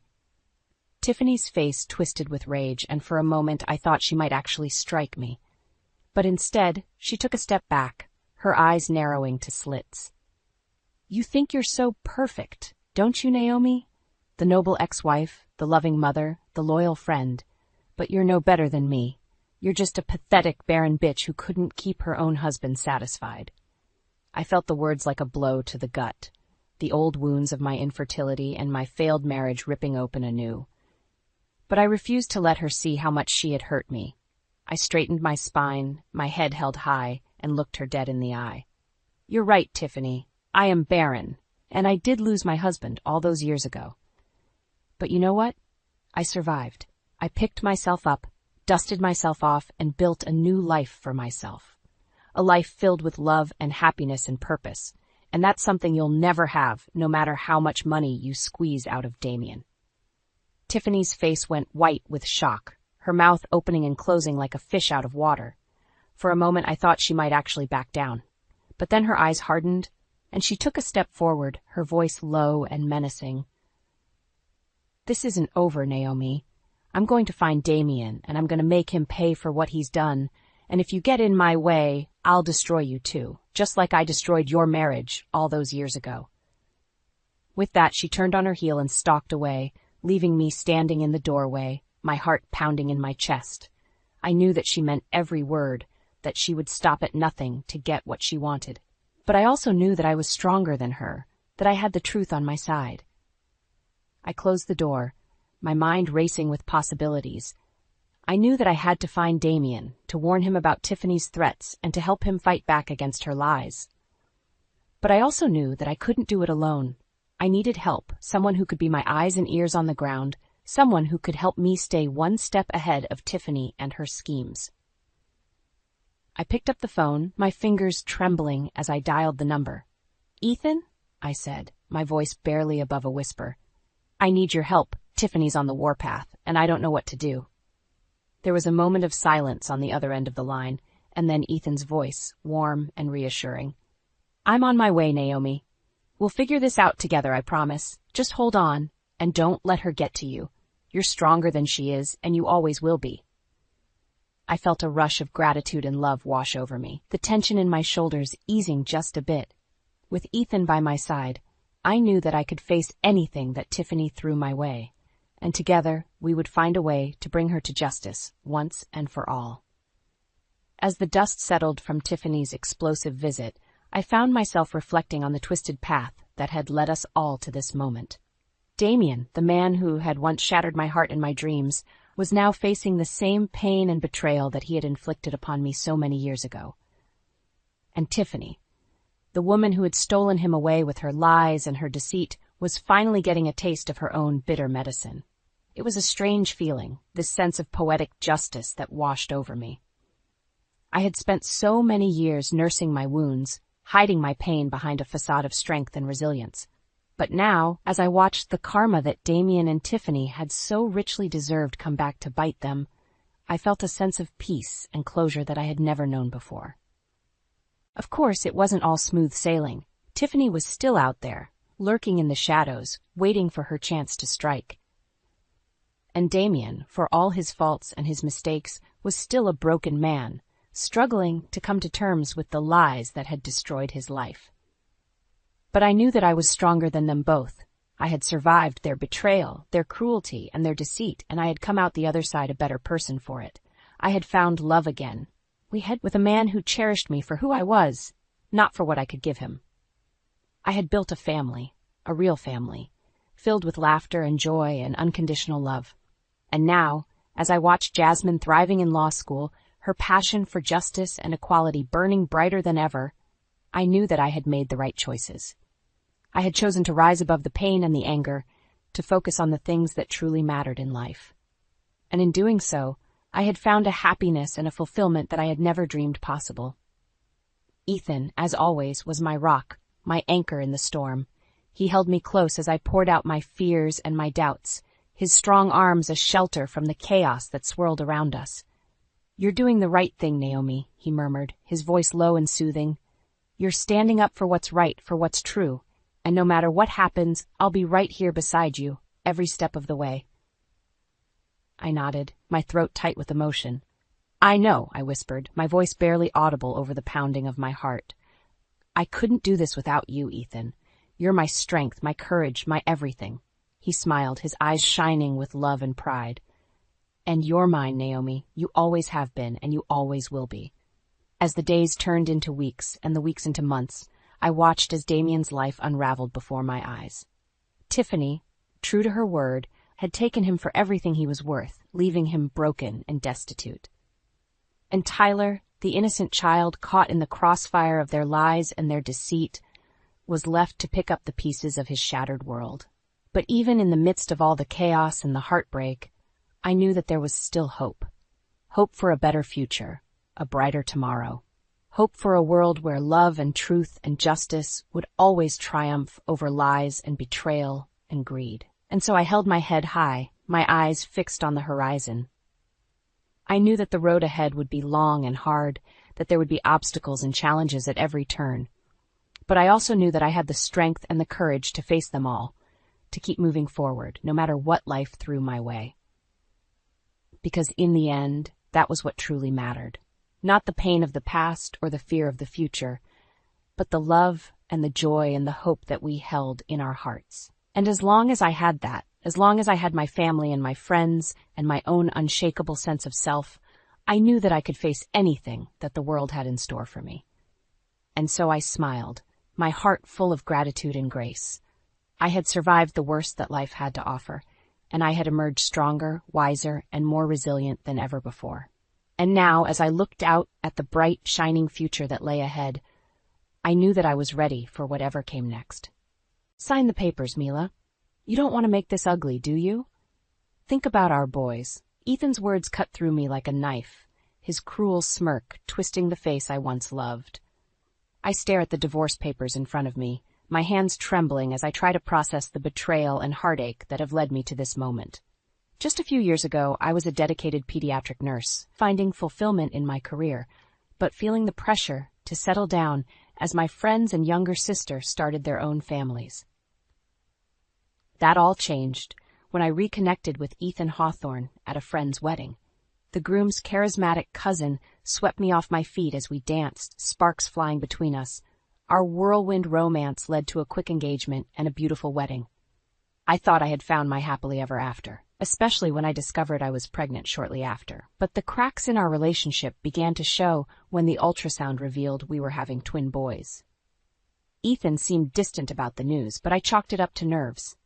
My sister Nadia, a successful corporate lawyer, expressed reservations about Ethan's character, but she supported me nonetheless.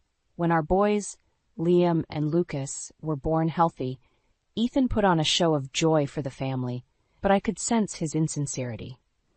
At home, the twins' needs overwhelmed Ethan. He stayed out late, claiming work, leaving me alone to care for our babies. One night, I found suspicious texts on his phone from a contact named Jess. When I confronted him, he snatched the phone away, yelling at me for invading his privacy. On extended maternity leave, I struggled to manage the twins and household chores without Ethan's help. He berated me for the messy house and simple meals, with demanding that I cater to his needs despite his lack of support. I suggested couples therapy, but he scoffed, blaming me for our problems and refusing to attend. The final straw came when Ethan arrived home late, reeking of alcohol and perfume. I confronted him about the affair and his neglect of our family. He gaslighted me, calling me paranoid and ungrateful. Then he served me the divorce papers, sneering that I was nothing without him. Shocked and hurt, I signed the papers with shaking hands. I gathered Liam and Lucas, my heart breaking as I realized the family I had dreamed of was crumbling before my eyes. With nowhere else to turn, I took the twins to stay with Nadia. Ethan, enraged by my departure, vowed to destroy me. As I sit in Nadia's guest room, the weight of my shattered dreams pressing down on me, I know I must find the strength to fight for my boys and myself. I cannot let Ethan's cruelty and betrayal define me. With Nadia by my side, I vow to expose the truth and build a better life for Liam, Lucas, and myself, no matter the cost. Ethan and I were married in a beautiful ceremony just a few months after we first met.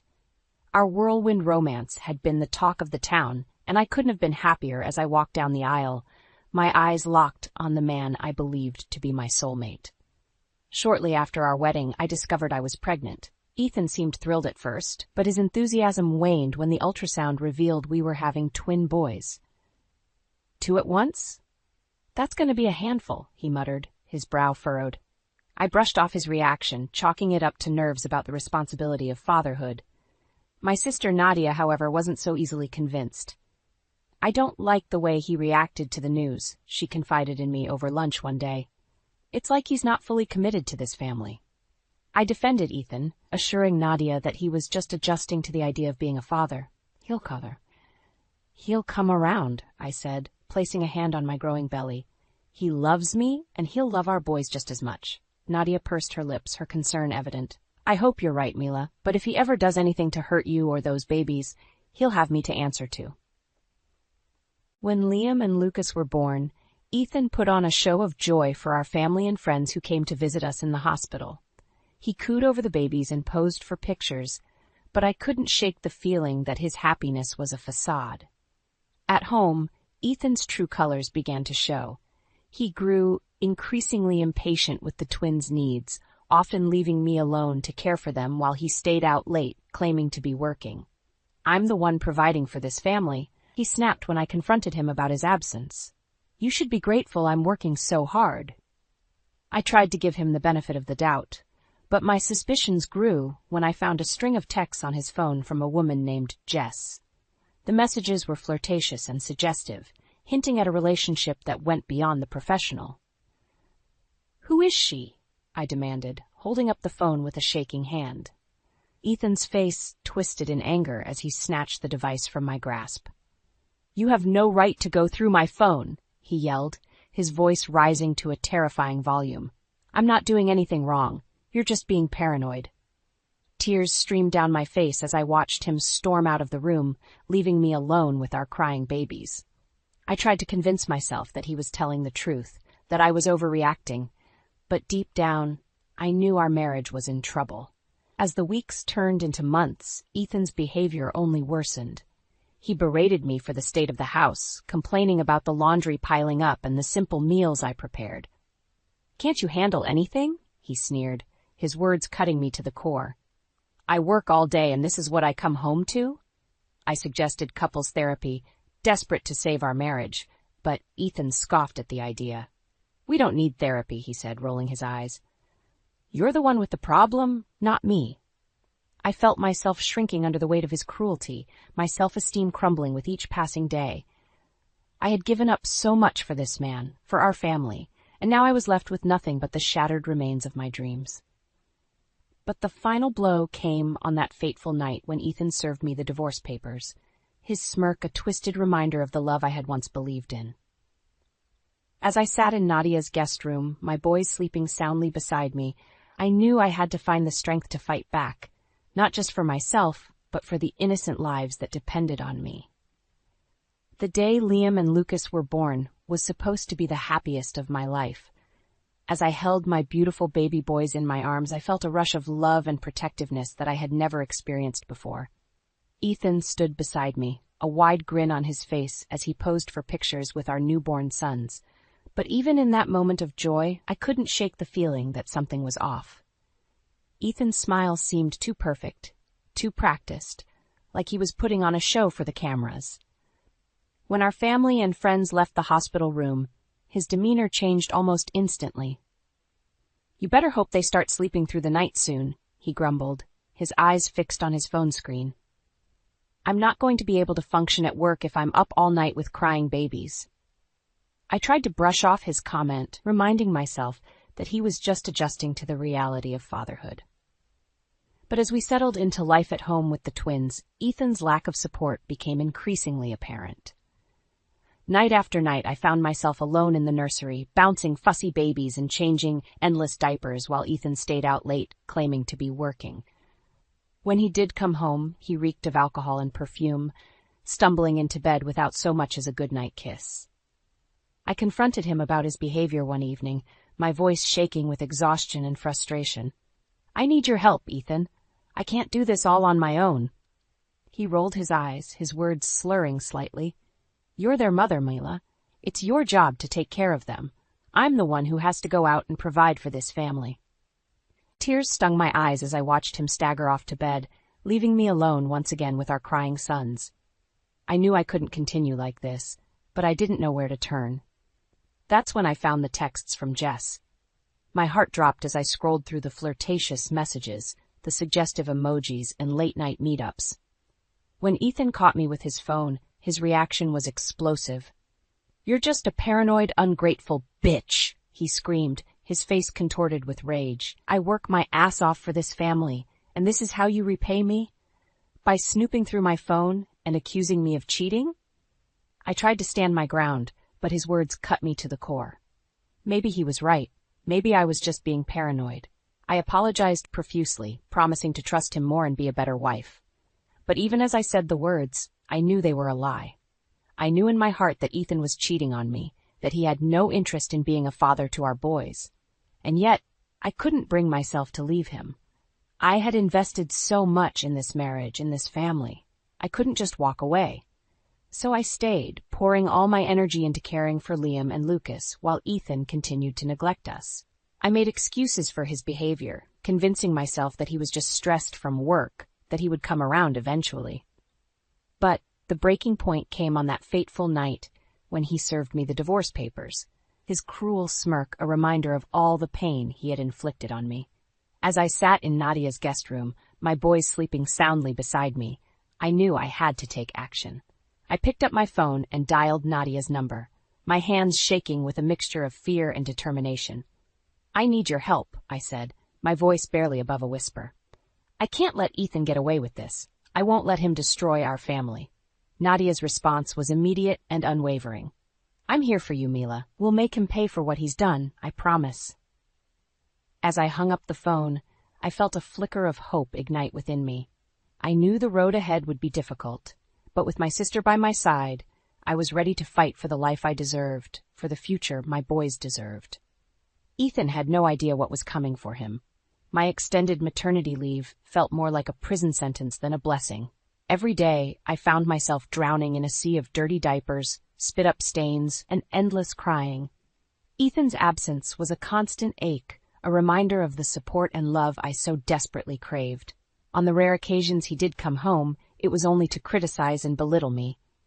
"The house is a mess, Mila," he sneered, kicking aside a basket of unfolded laundry.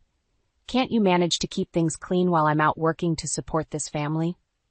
I bit my tongue, fighting back tears as I tried to explain the challenges of caring for 2 infants on my own. "I'm doing the best I can, Ethan. It's not easy when you're never here to help." He scoffed, rolling his eyes in disgust. "You think my job is easy? I'm out there busting my ass to provide for you and those kids. The least you could do is have dinner ready when I get home." I glanced at the clock, noting that it was well past 9 p.m. "I did have dinner ready, hours ago, but you never came home." Ethan's face twisted in anger, his voice rising to a terrifying volume. "I was working late, Mila. You know how important my job is, but apparently that doesn't matter to you.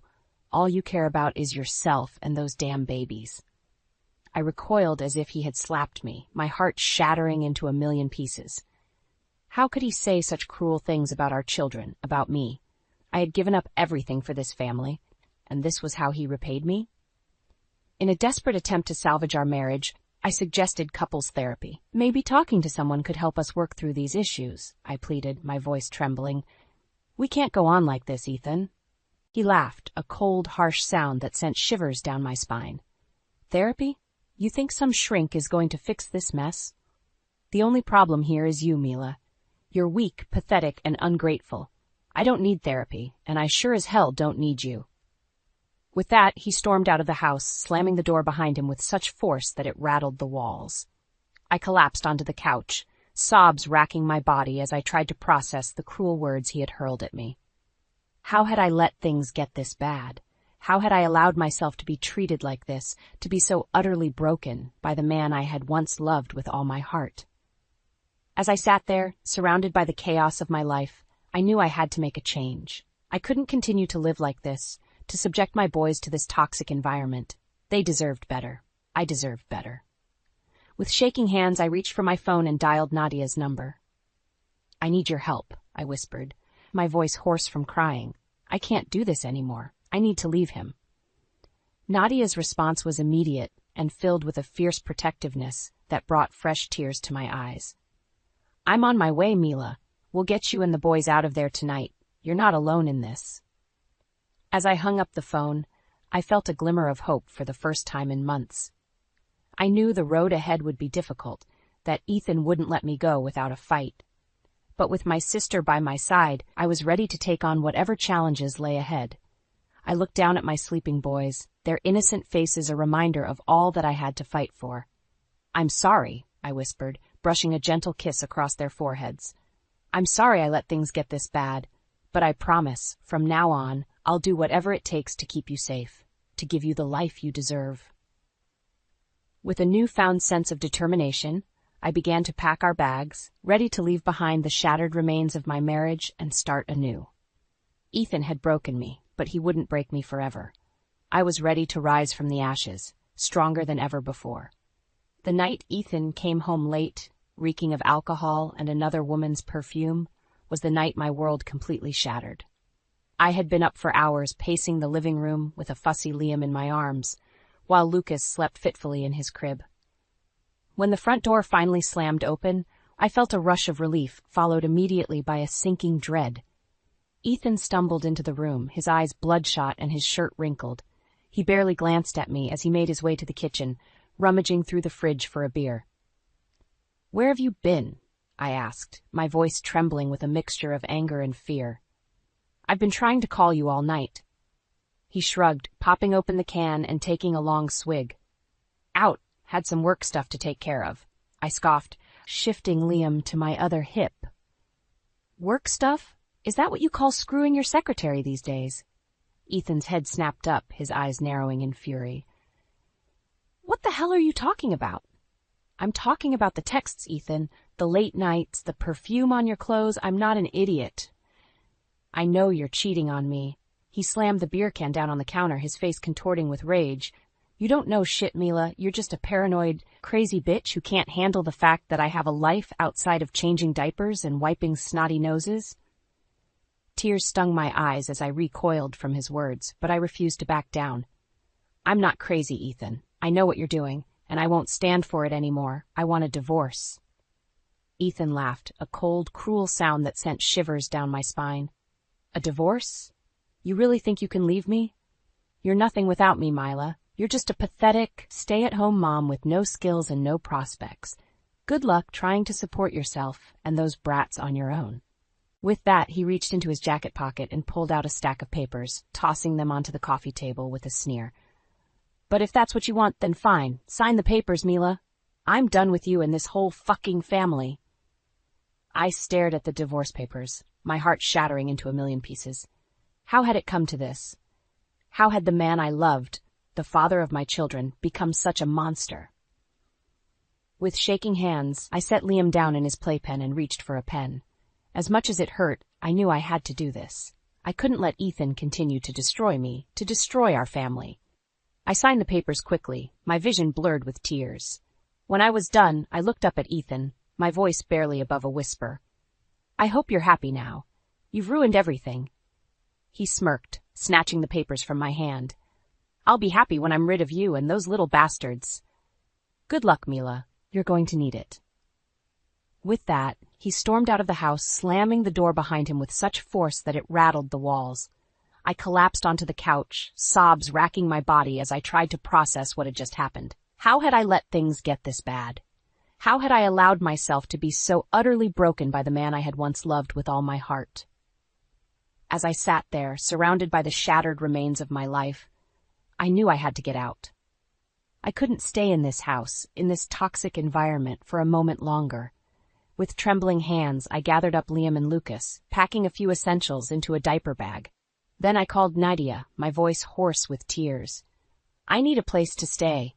Ethan and we're done." He served me with divorce papers. Nadia's response was immediate and filled with a fierce protectiveness that brought fresh tears to my eyes. "Come stay with me, Mila. You and the boys are always welcome here. We'll figure this out together." As I hung up the phone, I felt a glimmer of hope for the first time in months. I knew the road ahead would be difficult, that Ethan wouldn't let me go without a fight. But with my sister by my side, I was ready to take on whatever challenges lay ahead. I looked down at my sleeping boys, their innocent faces a reminder of all that I had to fight for. "I'm sorry," I whispered, brushing a gentle kiss across their foreheads.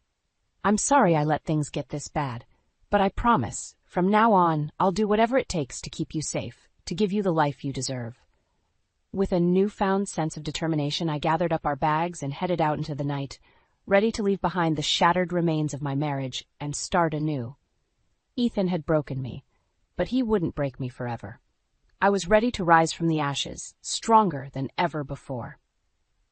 Nadia's apartment felt like a safe haven after the chaos and heartbreak of my shattered marriage. As I settled the twins into the spare room, I couldn't help but feel a wave of gratitude for my sister's unwavering support. "I'm so sorry, Mila," she said, pulling me into a tight hug. I can't believe Ethan would do this to you, to your family. I choked back a sob, burying my face in her shoulder. I don't know what to do, Nadia. He's threatening to take the boys away from me. He says I'm an unfit mother. Nadia pulled back, her eyes blazing with determination. He's not going to get away with this, Mila. We're going to fight him, and we're going to win. Over the next few days, Nadia helped me find a divorce lawyer and gather evidence of Ethan's infidelity and verbal abuse. She even managed to track down his mistress, Jessica, who agreed to testify on my behalf. But Ethan wasn't going down without a fight. He hired a ruthless divorce attorney, a man with a reputation for destroying his opponents in court, and he wasn't afraid to play dirty. I have some news, my lawyer said grimly, sliding a stack of papers across the table. Ethan is seeking full custody of the twins. He's claiming that you're an unstable, unfit mother. I felt like I had been punched in the gut. How could he do this? How could he try to take my boys away from me? Nadia placed a comforting hand on my shoulder, her voice fierce with determination. He's not going to win, Mila. We have the truth on our side, and I'm going to make sure the whole world knows what kind of man Ethan really is. As the court date approached, I felt like I was living in a constant state of fear and anxiety. Every time I looked at Liam and Lucas, I couldn't help but imagine a future where they were ripped away from me, forced to live with a man who had no love for them. But Nadia refused to let me give up hope. She worked tirelessly on my case, gathering evidence and preparing witnesses. And when the day of the trial finally arrived, she was right by my side, holding my hand as we walked into the courtroom. Ethan sat on the other side of the room, his face a mask of cold indifference. But as Nadia presented our case, I could see the cracks beginning to form in his facade. She called witness after witness, each one painting a damning picture of Ethan's character. His mistress, Jessica, took the stand, tearfully admitting to their affair and the cruel way he had spoken about me and the twins. He said he never wanted kids, she said, her voice trembling. He said they were just a burden, holding him back from the life he really wanted. I felt a wave of nausea wash over me as I listened to her words. How could I have ever loved a man who saw our children as nothing more than a burden? But the final nail in Ethan's coffin came when Nadia presented the judge with a stack of financial documents, proving that he had been hiding assets and lying about his income in an attempt to avoid paying child support. The judge's face hardened as he reviewed the evidence, his voice cold with contempt. Mr. Hawthorne, it is clear to me that you have no regard for the well-being of your children or the sanctity of your marriage vows. I am granting Mrs. Nowak full custody of the twins, as well as generous child support payments to ensure their future stability. Ethan's face contorted with rage as the verdict was read, his fists clenching at his sides. You'll pay for this, he hissed, his eyes locked on mine. Both of you. I'll make sure of it. But as I walked out of the courtroom, my boys in my arms and my sister by my side, I knew that his threats held no power over me anymore. I had won. I had taken back my life, my dignity, and my future, and I knew that no matter what challenges lay ahead, I would face them with the same strength and determination that had carried me through the darkest moments of my life. Ethan had tried to break me, but he had only made me stronger. And I was ready to show the world just how unbreakable I really was. The courtroom battle had been brutal, but in the end, justice prevailed. As the judge announced his decision granting me full custody of Liam and Lucas and ordering Ethan to pay generous child support, I felt a wave of relief wash over me. It was finally over. I had won. But Ethan wasn't ready to accept defeat. As we walked out of the courthouse, he lunged towards me, his face contorted with rage. You think you've won? He snarled, his voice dripping with venom. You haven't seen anything yet. I'll destroy you, Mila. I'll make sure you never see those brats again. Nadia stepped between us, her eyes flashing with anger. Back off, Ethan. You've lost. It's time for you to accept it and move on. But Ethan wasn't listening. He shoved Nadia aside, his hands reaching for me. You're nothing without me, Mila. You're just a pathetic, worthless. Before he could finish his sentence, a security guard grabbed him by the arm, pulling him away from me. That's enough, sir. I'm going to have to ask you to leave. Ethan struggled against the guard's grip, his eyes never leaving mine. This isn't over, Mila. I'll make you pay for what you've done. I swear it. As he was dragged away, I felt a shiver run down my spine. I knew Ethan wasn't one to make idle threats. He would stop at nothing to get his revenge, but I refused to let fear control me. I had come too far, fought too hard, to let him win now. With Nadia by my side, I knew I could face whatever challenges lay ahead. Over the next few weeks, I focused on rebuilding my life. I found a small apartment for the boys and me, started looking for a job, and began the process of healing from the trauma of my marriage. But even as I tried to move forward, I couldn't shake the feeling that Ethan was still out there, plotting his next move. And I was right. One evening, as I was putting the twins to bed, I heard a knock at the door. Assuming it was Nadia, I opened it without checking the peephole, but instead of my sister's smiling face, I found myself staring into the cold, calculating eyes of Ethan's divorce attorney. "Mrs. Nowak," he said, his voice smooth as silk. "I'm afraid I have some bad news. Your ex-husband has filed an appeal claiming that the judge's decision was biased and unfair. He's seeking to overturn the custody ruling and have the boys placed in his care." I felt my heart drop to my stomach, my hands trembling at my sides. But he can't do that. The judge's decision was final." The lawyer smirked, his eyes glinting with malice. "Nothing is ever final in family court, Mrs. Nowak, and with my help, your ex-husband is confident that he can convince the court to see things his way." I slammed the door in his face, my mind racing with panic. How could this be happening? How could Ethan still have the power to hurt me, even after everything he had done? I called Nadia immediately, my voice shaking with fear.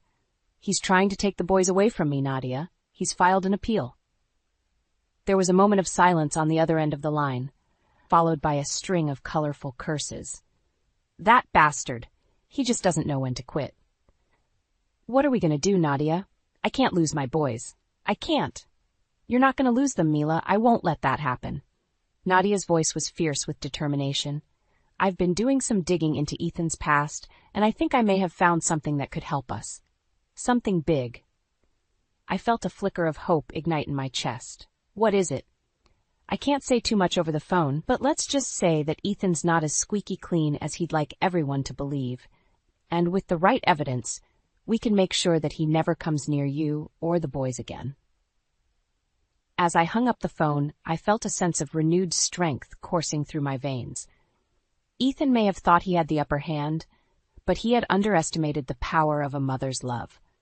And with Nadia by my side, I knew that I would stop at nothing to protect my children, no matter what the cost.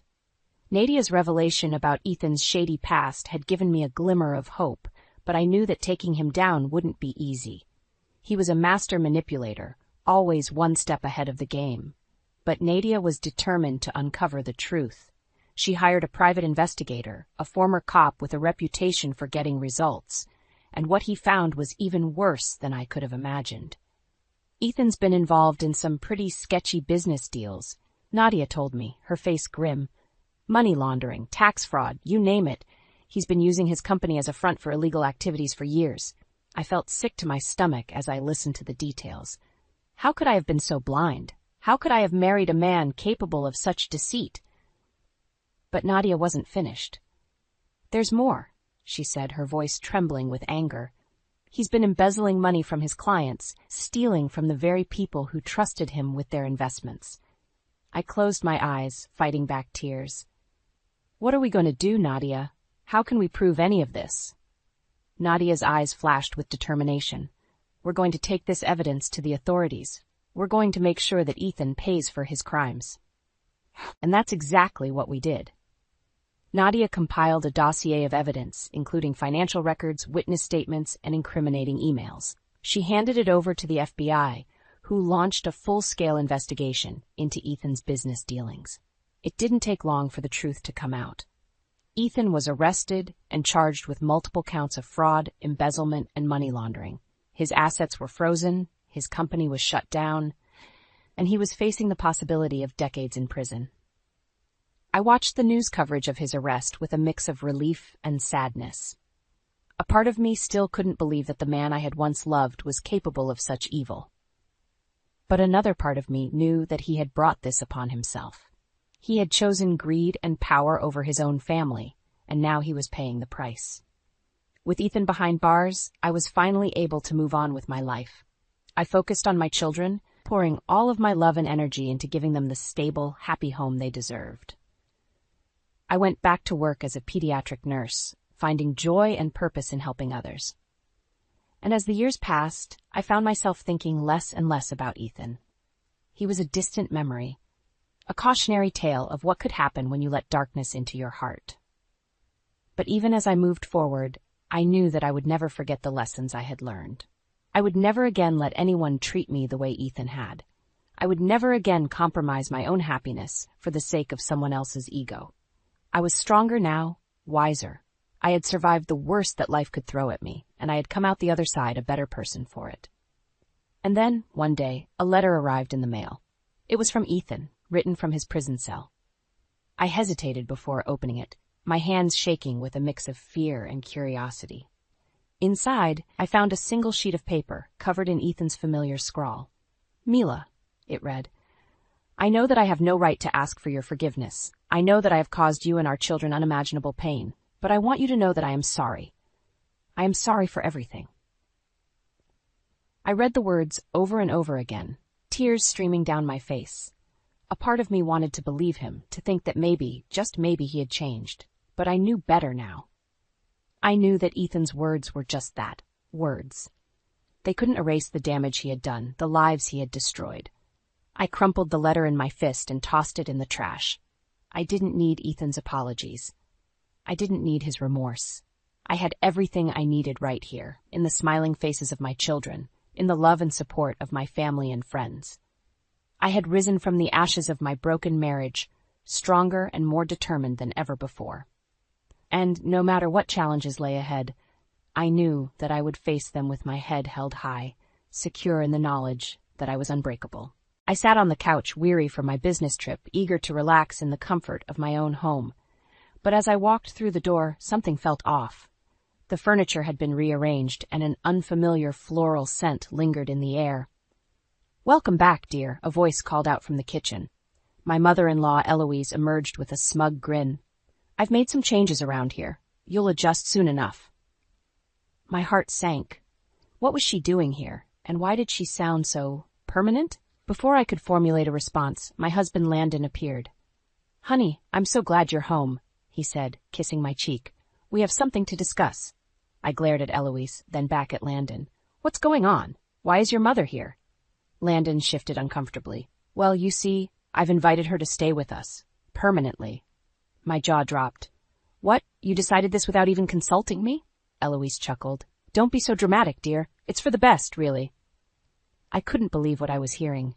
Landon had welcomed his mother into our home, our sanctuary, without so much as a discussion, and there she stood, acting as if she owned the place. "How could you do this behind my back?" I demanded, my voice trembling with disbelief. Landon's brow furrowed. "Mom needs us right now. She's getting older, and we have to take care of her." "Take care of her?" I scoffed. "She's perfectly capable of taking care of herself. This is our home, our life together. You had no right to make this decision alone." Eloise tutted disapprovingly. "Such a fuss over nothing. You'll thank me later, dear. I'll whip this place into shape." My fists clenched involuntarily. Landon had betrayed my trust, our partnership, all for the sake of appeasing his overbearing mother. And as I looked into Eloise's smug, triumphant eyes, I knew this was just the beginning of a long, arduous battle. Over the following weeks, Eloise made herself right at home, much to my chagrin. She rearranged furniture, redecorated rooms, and even started receiving mail addressed to our house. It was as if she had always lived here. One day I stumbled upon a stack of bills while looking for a file. Electricity, cable, even her personal credit card statements, all sent to our address. I confronted Landon about it. "What is the meaning of this?" I demanded, waving the stack of papers. "Your mother is having her bills delivered here now?" Landon sighed, rubbing his temples. "She's having some financial troubles, so I offered to help out for a bit." "Help out? By paying her bills behind my back?" I couldn't believe his audacity. Eloise sauntered in, overhearing our conversation. "Oh, don't be so dramatic, dear. Landon is just being a good son." I glared at her. "This is our household, our finances. You can't just invite yourself into our lives like this." Now, Eloise clucked, waving a dismissive hand. No need to get your panties in a twist. Landon knows what's best for his dear old mother. My blood boiled at her condescending tone. You have no right to speak to me that way in my own home. Landon stepped between us, hands raised placatingly. Let's all just calm down. Mom's going through a tough time, and I'm happy to help her out. I couldn't believe what I was hearing. He was taking her side, enabling her entitled behavior at the expense of our marriage. This isn't just about money, Landon, I said, my voice trembling with frustration. She's inserting herself into our lives, our home, without any regard for boundaries or respect. Eloise scoffed. Respect? Please, you should be grateful I'm here to show you how to be a proper wife and homemaker. That was the final straw.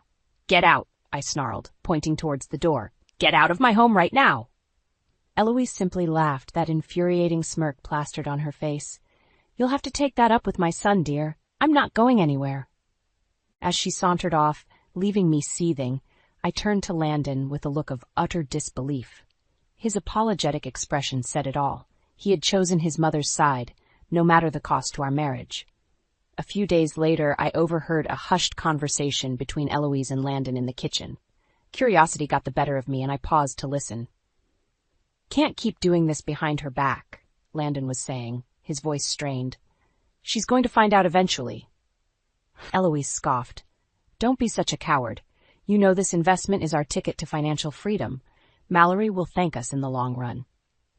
Investment? My ears perked up at that. What were they hiding from me? But using our savings without her knowledge? It's not right, Mother, Landon protested weakly. Nonsense, Eloise snapped. That money is as much mine as it is yours. I'm your mother, and I know what's best. I'd heard enough. Pushing open the kitchen door, I fixed them both with a steely glare. What's going on here? What investment are you talking about? Eloise paled but quickly regained her composure. It's nothing for you to worry your pretty little head about, dear. Don't give me that, I growled. If it involves our finances, I have every right to know. Landon looked like a deer caught in headlights. Honey, it's just a small business venture. Nothing major. Then why keep it a secret? I demanded. Show me the details right now. Eloise opened her mouth to protest, but I cut her off with a sharp look. Landon had no choice but to retrieve a folder from his study, filled with financial statements and investment prospectuses. As I flipped through the pages, my heart sank. Eloise had convinced Landon to sink a substantial portion of our savings into a high-risk startup venture, all without my knowledge or consent. Are you out of your minds? I cried, slamming the folder down on the table. This is our life savings, our future. How could you gamble it away like this? It's a sound investment, Eloise insisted, her eyes glinting with greed. Just you wait. We'll be rolling in dough before you know it. I rounded on Landon, fury blazing in my eyes. And you went along with this? After everything we've built together, you'd throw it all away on your mother's whims? Landon flinched, unable to meet my gaze. I'm sorry, Mal. I thought it was the right thing to do. How disgust and betrayal churned within me. Not only had they undermined me financially, but they had also shattered the trust and respect that formed the foundation of our marriage. Get out, I snarled, pointing at Eloise. Get out of my house, you conniving snake. Eloise simply laughed, that infuriating cackle grating on my nerves. You can't get rid of me that easily, dear. I'm here to stay, whether you like it or not. As she sauntered out, leaving a trail of smug condescension in her wake, I knew this was only the beginning. The battle lines had been drawn, and I was prepared to fight tooth and nail to protect what was rightfully mine. In the days that followed, the tension in our home was thick enough to cut with a knife. Eloise continued to strut around like she owned the place, making snide comments and undermining me at every turn. Honestly, dear, you'd think with your fancy career you'd know how to keep a proper home, she sneered one morning, eyeing the stack of dishes in the sink with disdain. Before I could respond, Landon stepped in, ever the peacekeeper. Now, Mom, Mallory works hard. Cut her some slack. Eloise sniffed. Well, she could certainly do with learning a few homemaking skills. A woman's place is in the home, after all. That antiquated remark set my teeth on edge. I'll run my home however I see fit, I snapped, and I don't need your unsolicited advice. Such hostility, Eloise tutted, shaking her head. It's no wonder Landon is so stressed having to deal with your attitude day in and day out. Landon shifted uncomfortably, refusing to meet my gaze. My heart sank as the realization dawned on me. He was siding with his mother, just as he'd done with the investment fiasco. You can't be serious, I said, my voice trembling with disbelief. After everything she's put us through, you're still going to defend her? Landon sighed, running a hand through his hair. Mal, she's my mother. I have to look out for her.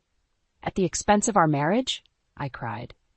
She's been nothing but a toxic presence in our lives, manipulating you and undermining me at every turn.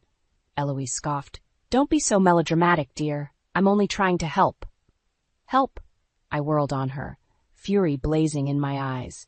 You've done nothing but cause chaos and rift in our home. And for what? Your own selfish gain. Before they could respond, there was a knock at the door. Grateful for the interruption, I stormed off to answer it, my head spinning with a whirlwind of emotions. It was my friend Kara, a welcome sight amidst the turmoil. Mallory, what's going on? She asked, immediately sensing the tension in the air. I ushered her inside, shaking my head in disbelief. Over coffee, I unloaded everything. Eloise's power plays, the secret investment, Landon's betrayal. Kara listened with a sympathetic ear, her brow furrowed in concern. That's absolutely unacceptable, she said once I'd finished. Landon needs to get his priorities straight, and Eloise needs to back off before she destroys your marriage completely. I sighed heavily.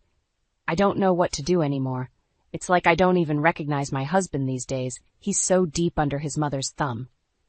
Kara reached across the table, squeezing my hand reassuringly. Don't give up just yet. We'll figure out a way to get through this, to make them see reason. You can't let that wretched woman win. As I looked into my friend's determined eyes, a newfound resolve began to stir within me. I wouldn't go down without a fight, not when my entire life was at stake. Emboldened by Kara's support, I decided it was time to confront Landon and lay down the law. This toxic situation couldn't continue any longer. Something had to give. That evening, after Eloise had retired to her room, I cornered Landon in the living room. We need to talk, I said firmly. This can't go on. Landon sighed, already looking defeated. Mal, please don't start another fight. I'm not here to fight, I replied, struggling to keep my voice steady. I'm here to give you an ultimatum. That got his attention. He sat up straighter, eyeing me warily. An ultimatum? What are you talking about?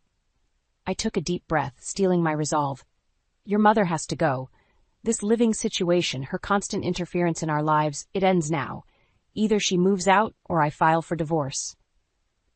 Landon's eyes widened in shock. Divorce? Mallory, don't be ridiculous. She's my mother. I can't just kick her out. Then I'm afraid you've made your choice, I said, my heart heavy but my mind resolved. Because I refuse to live like this any longer. Your mother is toxic, manipulative, and she's driven a wedge between us that may be irreparable. Eloise chose that moment to saunter in, having clearly eavesdropped on our conversation. My, what's all this fuss about? She drawled. Shooting me a smug look, I fixed her with a steely glare. It's time for you to leave, Eloise. Pack your things and get out of my home. She threw her head back with a mocking laugh. And just who do you think you are to give me orders, little girl? This is my son's home, too, and I'll stay as long as I please. Landon looked stricken, torn between his mother and his wife. Mallory, please. Let's discuss this rationally. There's nothing to discuss, I said firmly.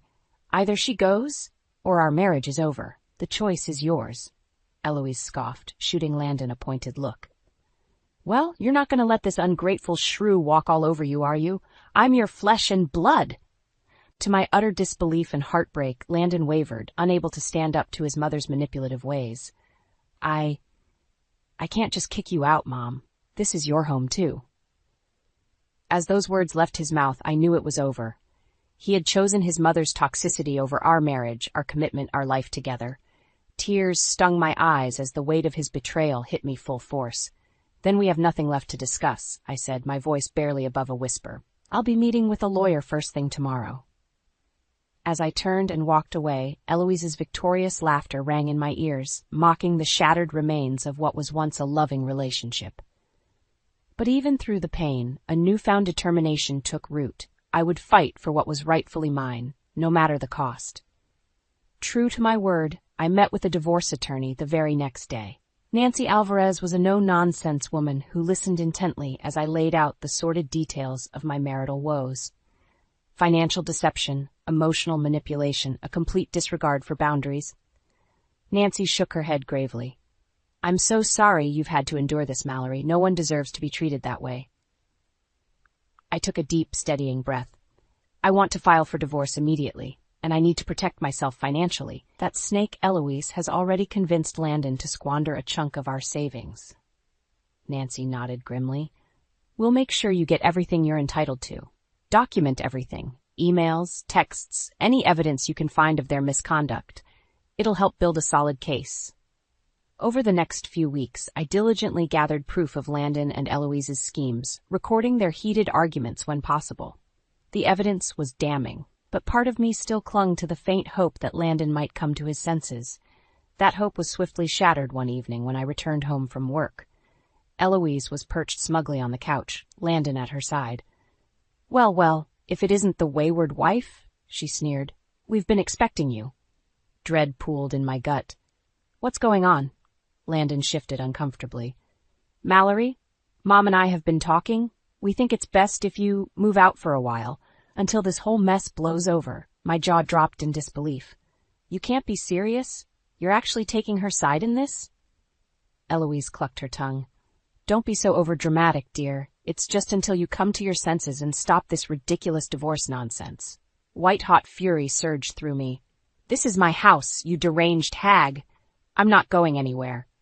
Now, no need for name-calling, Eloise chided, that infuriating smirk on her face. We're only looking out for what's best. That was the final straw. Whipping out my phone, I hit record. Say that again, Eloise. Say it right into this camera. Her eyes widened, but Landon stepped in front of me. Mallory, stop this at once. You're only making things worse. Worse? I laughed bitterly. You two have completely destroyed any semblance of trust or respect in this marriage. Well, I've got news for you. I'm not going anywhere. In fact, I pulled out the thick manila envelope containing all the evidence I'd compiled. I've already filed for divorce, and with this paper trail of manipulation and financial misconduct, the courts are going to side with me. For the first time, Eloise's smug mask cracked, panic seeping into her eyes. Landon simply stared, slack-jawed, as the full weight of my words sank in. You can't be serious, he sputtered. After everything we've been through? You mean after you chose your mother over our marriage at every turn? I shot back, fury and hurt mingling in my voice. This is the consequence of your actions. You've made your bed, now you can lie in it without me. As I stormed out, leaving them gaping in stunned silence, a strange sense of liberation washed over me. The battle was finally over, and I had emerged victorious, battered but unbroken. The divorce proceedings were a whirlwind of legal battles and emotional turmoil. Landon and Eloise fought tooth and nail, trying every underhanded tactic to maintain control of our assets. But Nancy was a bulldog, using the damning evidence I'd compiled to systematically dismantle their case. They've got nothing, she assured me after one particularly heated court session. The judge sees right through their manipulative schemes. You're going to get everything you deserve, Mallory. True to her word, the verdict was a resounding victory in my favor. The court awarded me sole ownership of our home, the bulk of our savings and investments, and even Landon's prized sports car collection as recompense for his deceit. The looks on Eloise and Landon's faces as the judge read out the ruling will forever be seared into my memory. A delicious blend of shock, outrage, and impotent fury. For once, they were the ones left powerless and humiliated. As I walked out of the courthouse that day, head held high, I caught a glimpse of them huddled together on the steps. Eloise was raging, her face twisted into an ugly sneer, while Landon simply stared ahead in numb disbelief. You've ruined us, Eloise shrieked, causing passers-by to turn and stare. This is all your fault, you spineless fool. Now we're penniless, all because you couldn't control that wretched woman. I couldn't help but savor the moment, a twisted sense of vindication washing over me. After everything they'd put me through, their arrogance had finally caught up with them. In the weeks that followed, the reality of their situation truly set in. Landon was forced to downsize to a cramped apartment, trading in his luxury sedan for an aging Toyota. Eloise, who had always lorded her wealth and status over others, now had to rely on her son's meager salary to support her lavish tastes. It was a complete reversal of fortunes, and the gossipy tongues of our community didn't let them forget it. Everywhere they went, whispers and sidelong glances followed, broadcasting the sordid tale of their downfall for all to hear. I, on the other hand, was thriving. With my financial stability secured and that toxic weight lifted from my shoulders, I was able to pour my energy into my career. Within months, I was promoted to a leadership role at my company, spearheading major initiatives and earning the respect of my peers. As for my personal life, the house had never felt more like a home. I gutted and renovated it from top to bottom, erasing every last trace of Eloise's narcissistic touch. It was a fresh start, a sanctuary of peace and tranquility that I had fought so hard to reclaim. On the rare occasion that I crossed paths with Landon or his mother, the dynamic was palpable. They averted their eyes, shrinking from my gaze like scolded children. The smug arrogance that had once defined them was nowhere to be found, replaced by a simmering resentment that spoke volumes of the consequences they now faced. It was justice, pure and simple. They had sown the seeds of their own misery through deceit and treachery, and I took vindictive pleasure in watching them reap what they'd sown. The years ticked by, and with each passing season, the wounds inflicted by Landon and Eloise's betrayal faded into dull scars. I threw myself into renovating my home, determined to erase every last trace of their toxic influence. Out went the gaudy furnishings Eloise had insisted upon, replaced by sleek, modern pieces that reflected my own refined tastes. The garish wallpapers were torn down, the walls repainted in soothing, neutral tones. Even the landscaping was overhauled, transforming the yard into a lush, tranquil oasis. As the renovations progressed, it was as if a weight was being lifted from my shoulders, bit by bit. This was my sanctuary, my hard-won haven, and I would allow no lingering remnants of that poisonous chapter to sully it. At work, too, my star was on the rise. With the shackles of my turbulent marriage firmly behind me, I was able to pour my undivided focus into my career. My dedication and leadership skills didn't go unnoticed, and within a year, I was promoted to a senior executive role, spearheading major initiatives for the company. The money, while welcome, was almost secondary to the sense of pride and accomplishment that came with my success. I had clawed my way back from the brink, rising like a phoenix from the ashes of that nightmarish ordeal with Landon and Eloise. Speaking of that wretched duo, I encountered them on occasion, either in passing at the grocery store or the rare public event. Each time, it was impossible not to revel in the stark contrast between our circumstances. Landon, once so assured and arrogant, now moved through the world with a hunched, defeated posture. His suits were ill-fitting and cheap, his hairline receding rapidly. The youthful charm that had once drawn me in was nowhere to be found, replaced by the haggard demeanor of a man beaten down by the consequences of his own misdeeds. And Eloise, oh, how the mighty had fallen. The woman who had once turned heads with her designer ensembles and perfectly coiffed hair now resembled a tarnished, withered husk of her former self.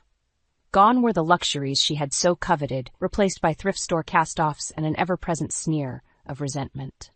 Whenever our paths crossed, the atmosphere was thick with unspoken tension and recrimination. Landon always averted his gaze, unable to muster even a flicker of defiance. Eloise, on the other hand, would fix me with a venomous glare, her eyes burning with naked hatred and a simmering sense of entitlement, as if she still believed, deep down, that she deserved better than the humble existence she now endured. I, meanwhile, took great pleasure in greeting them with a serene smile, every inch the picture of poise and gracious magnanimity. My mere presence was a constant reminder of their failures, their utter lack of foresight and self-control that had propelled them down this path. It was a delicious, slow-burn revenge, one that unfolded with each passing year, as the chasm between our trajectories grew ever wider. While they wallowed in the squalid depths of their own making, I soared to new heights, personally, professionally, financially. The sweet taste of vindication was a potent, intoxicating elixir, and I savored every drop, secure in the knowledge that I had emerged victorious from that crucible of turmoil and treachery. Landon and Eloise's misery was the ultimate justice. the deserved culmination of their own avarice and malice. I never thought I'd be standing here, in the living room of the house I once called home, facing my younger sister and my soon-to-be ex-husband. The tension in the air was palpable as Harlow and Zane stared at me, their expressions a mix of shock and guilt. "Piper, let's talk about this," Zane said, his voice smooth as honey. The same voice that once made me weak in the knees, now made my skin crawl. "Talk about what, Zane? How you've been sleeping with my sister behind my back." I snapped, my eyes darting between the two of them.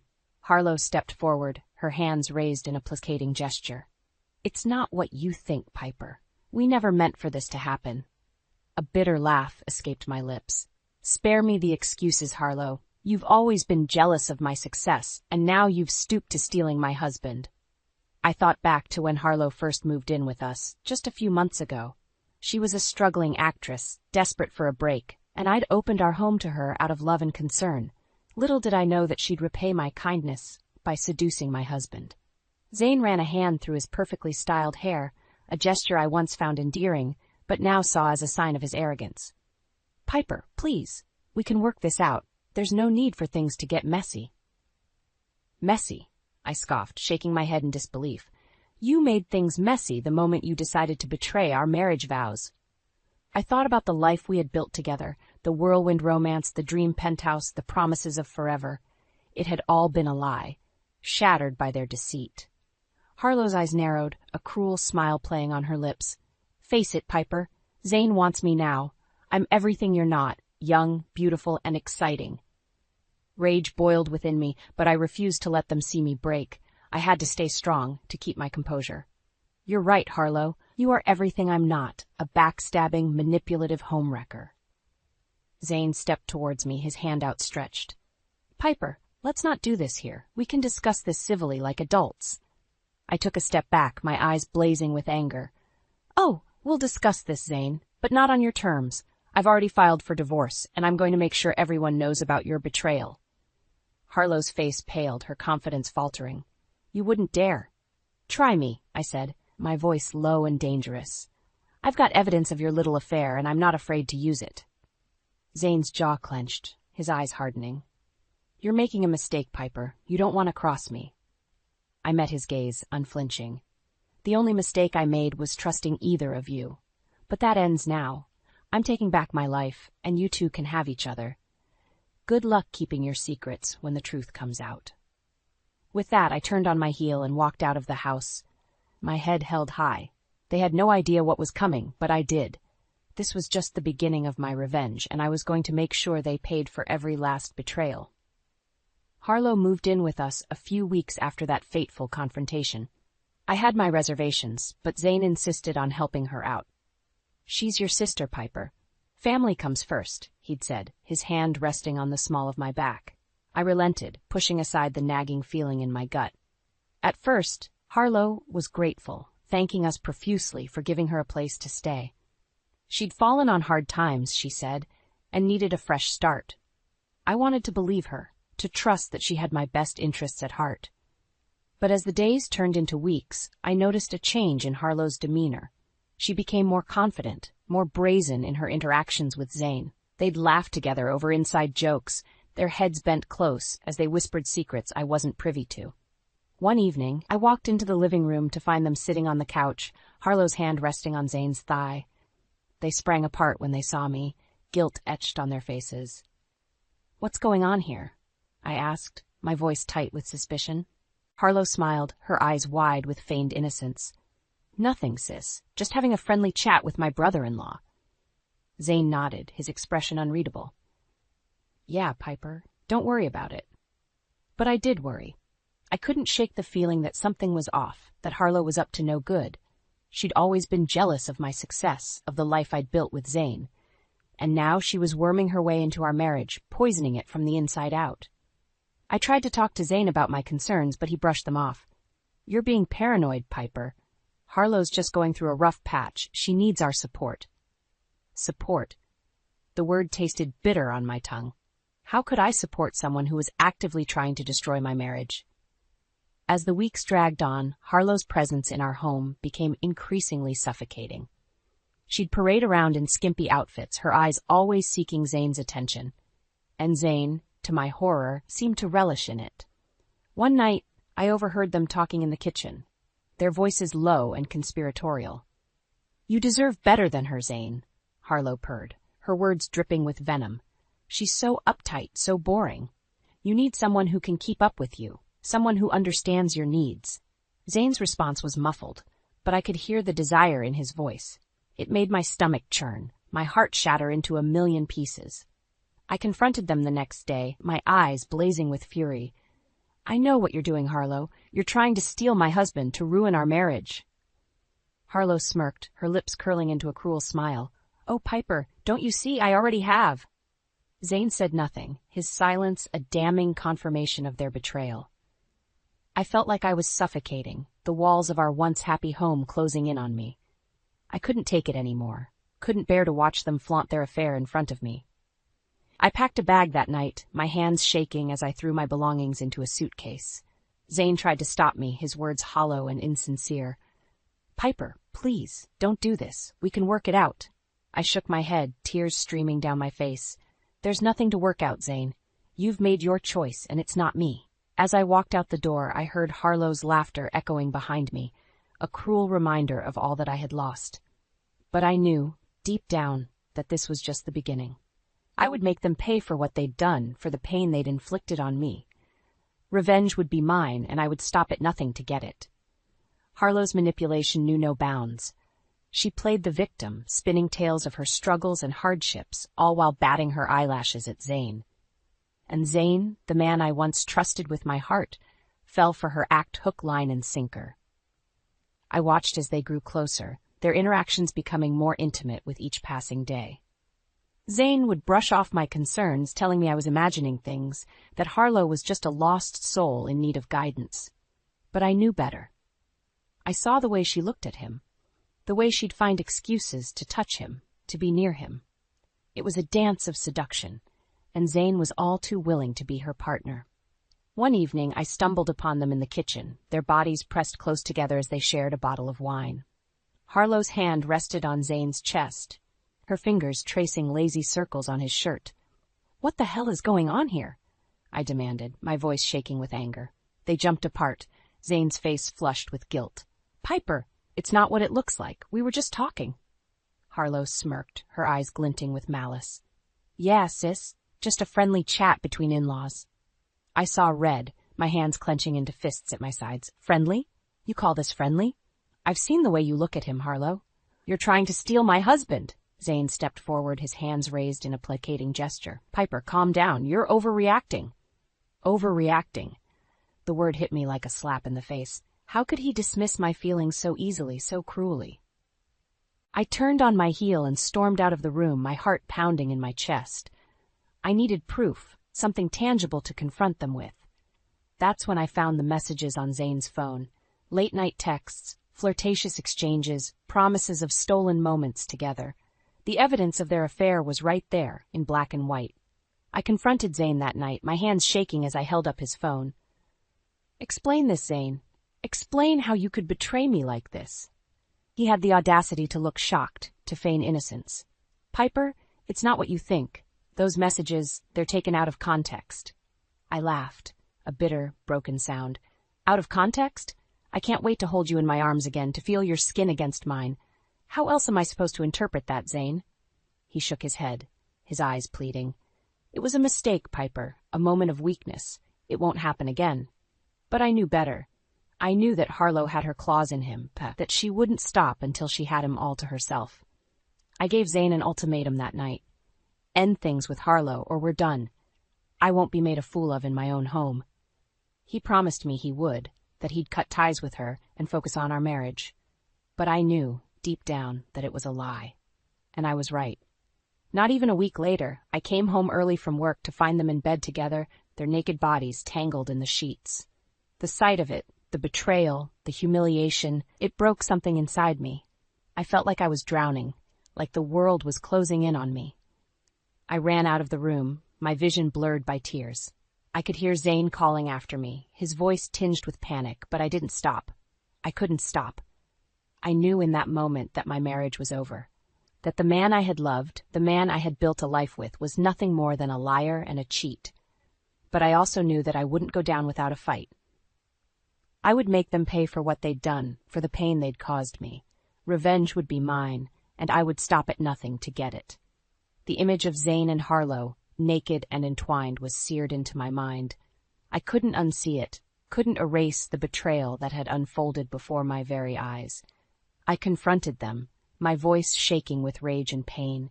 How could you do this to me? How could you throw away everything we had for her? Zane had the nerve to look ashamed, his eyes downcast as he pulled on his clothes. Piper, I'm sorry. It was a mistake. It won't happen again. Harlow, on the other hand, looked smug, her lips curled into a cruel smile. Oh, Piper, don't be so naive. Zane and I have something special, something you could never understand. I wanted to scream, to lash out at them both, but I knew that would only give them the satisfaction of seeing me break. Instead, I turned to Zane, my eyes hard and unyielding. I want a divorce. I want you out of my life, out of my home. He looked stunned, his mouth opening and closing like a fish out of water. Piper, please, don't do this. We can work it out. I shook my head, my resolve unwavering. There's nothing to work out, Zane. You made your choice, and it wasn't me. I filed for divorce the next day, my hands shaking as I signed the papers. I knew it wouldn't be easy, that Zane would fight me every step of the way, and I was right. He tried to claim the penthouse, to take everything we had built together. He even had the audacity to suggest that I was the one who had driven him into Harlow's arms. But I had an ace up my sleeve. I had discovered evidence of Zane's embezzlement from our joint business venture, proof that he had been stealing from me for months. I confronted him with the evidence, my voice cold and unforgiving. Did you really think I wouldn't find out, Zane? Did you think you could steal from me and get away with it? He paled, his eyes wide with fear. Piper, I can explain. It's not what it looks like. I laughed, a harsh, bitter sound. It's exactly what it looks like, Zane.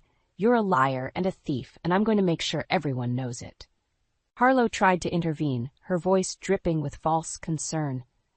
Piper, don't do something you'll regret. Zane loves you. He made a mistake. I turned on her, my eyes blazing with fury. Shut up, Harlow. You're just as guilty as he is. You knew exactly what you were doing when you wormed your way into our lives. She flinched, her mask of innocence slipping for just a moment. I don't know what you're talking about, Piper. I was just trying to be a good sister. I shook my head, disgust written all over my face. You're no sister of mine, Harlow. You're a snake, and I'm going to make sure you pay for what you've done. I walked out of that room with my head held high, my heart shattered but my resolve unbroken. I knew that the road ahead would be difficult, that Zane and Harlow would stop at nothing to destroy me. But I also knew that I was stronger than they were, that I had the truth on my side. And I was determined to use that truth to bring them down, to make them suffer the way they had made me suffer. I met with my lawyer that afternoon, laying out the evidence of Zane's embezzlement and Harlow's involvement.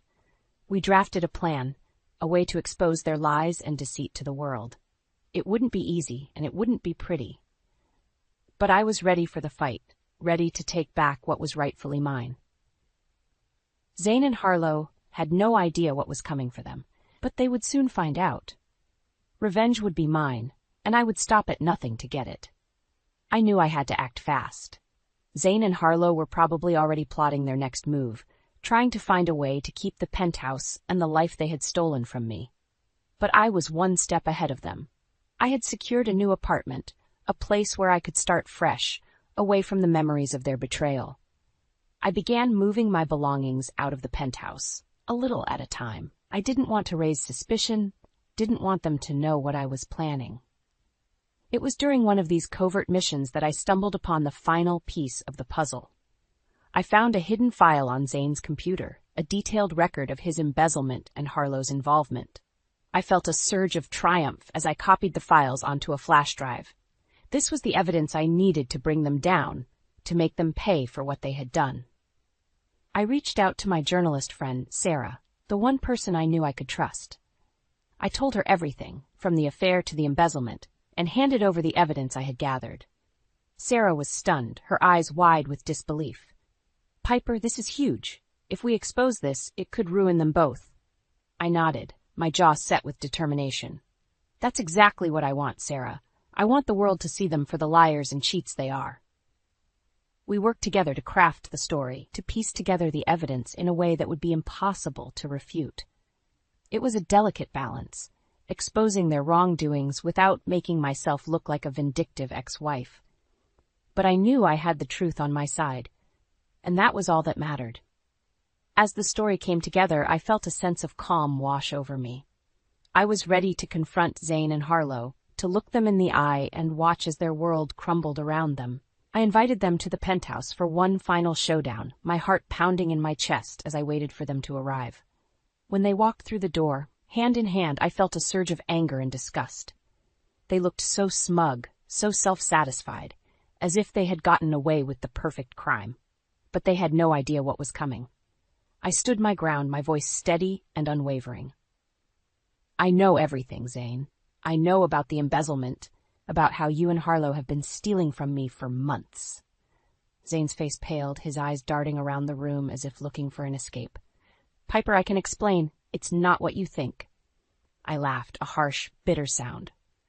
Save it, Zane. I have proof, and I'm going to make sure everyone knows what you've done.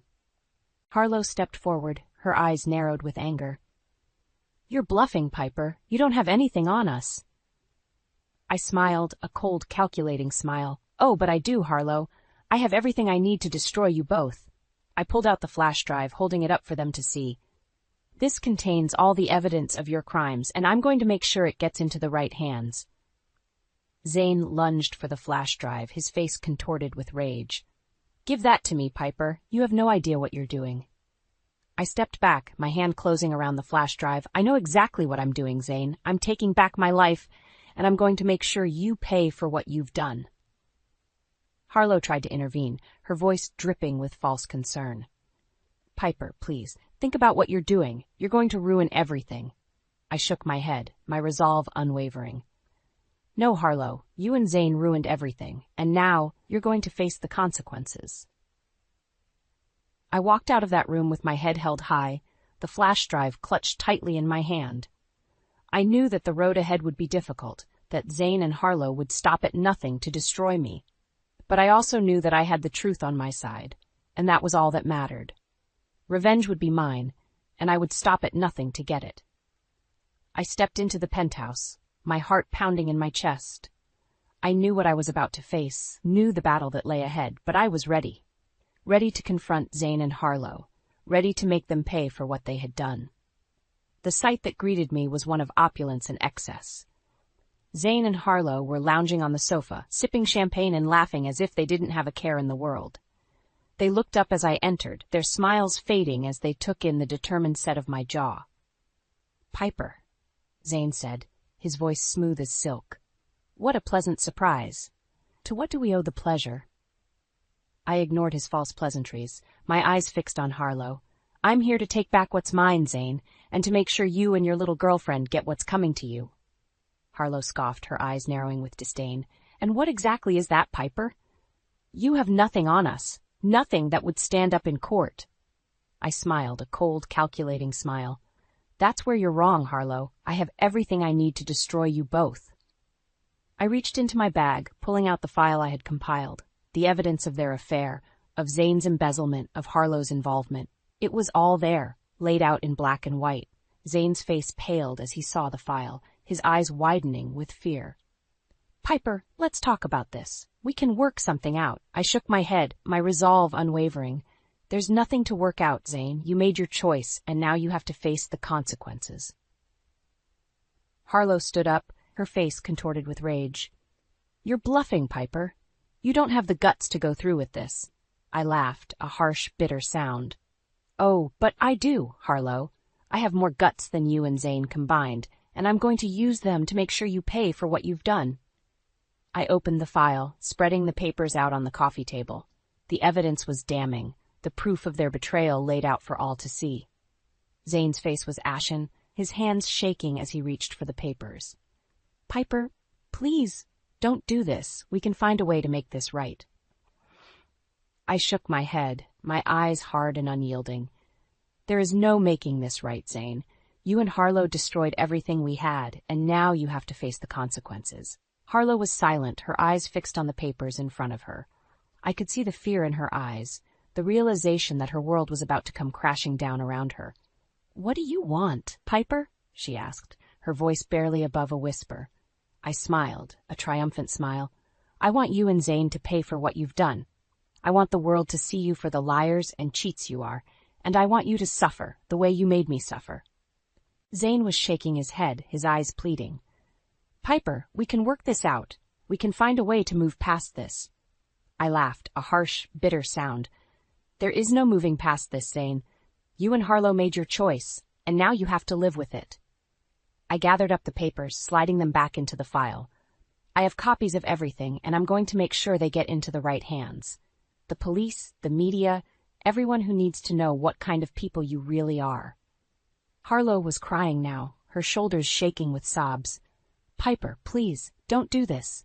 We can make a deal, find a way to keep this quiet." I shook my head, my resolve unwavering. "No deals, Harlow. You and Zane are going to face the consequences of your actions, and I'm going to make sure of it." I turned to leave, the file clutched tightly in my hand. I could hear Zane and Harlow behind me, their voices raised in anger and desperation. But I didn't look back. I had what I needed, and I was going to use it to make sure they paid for what they had done.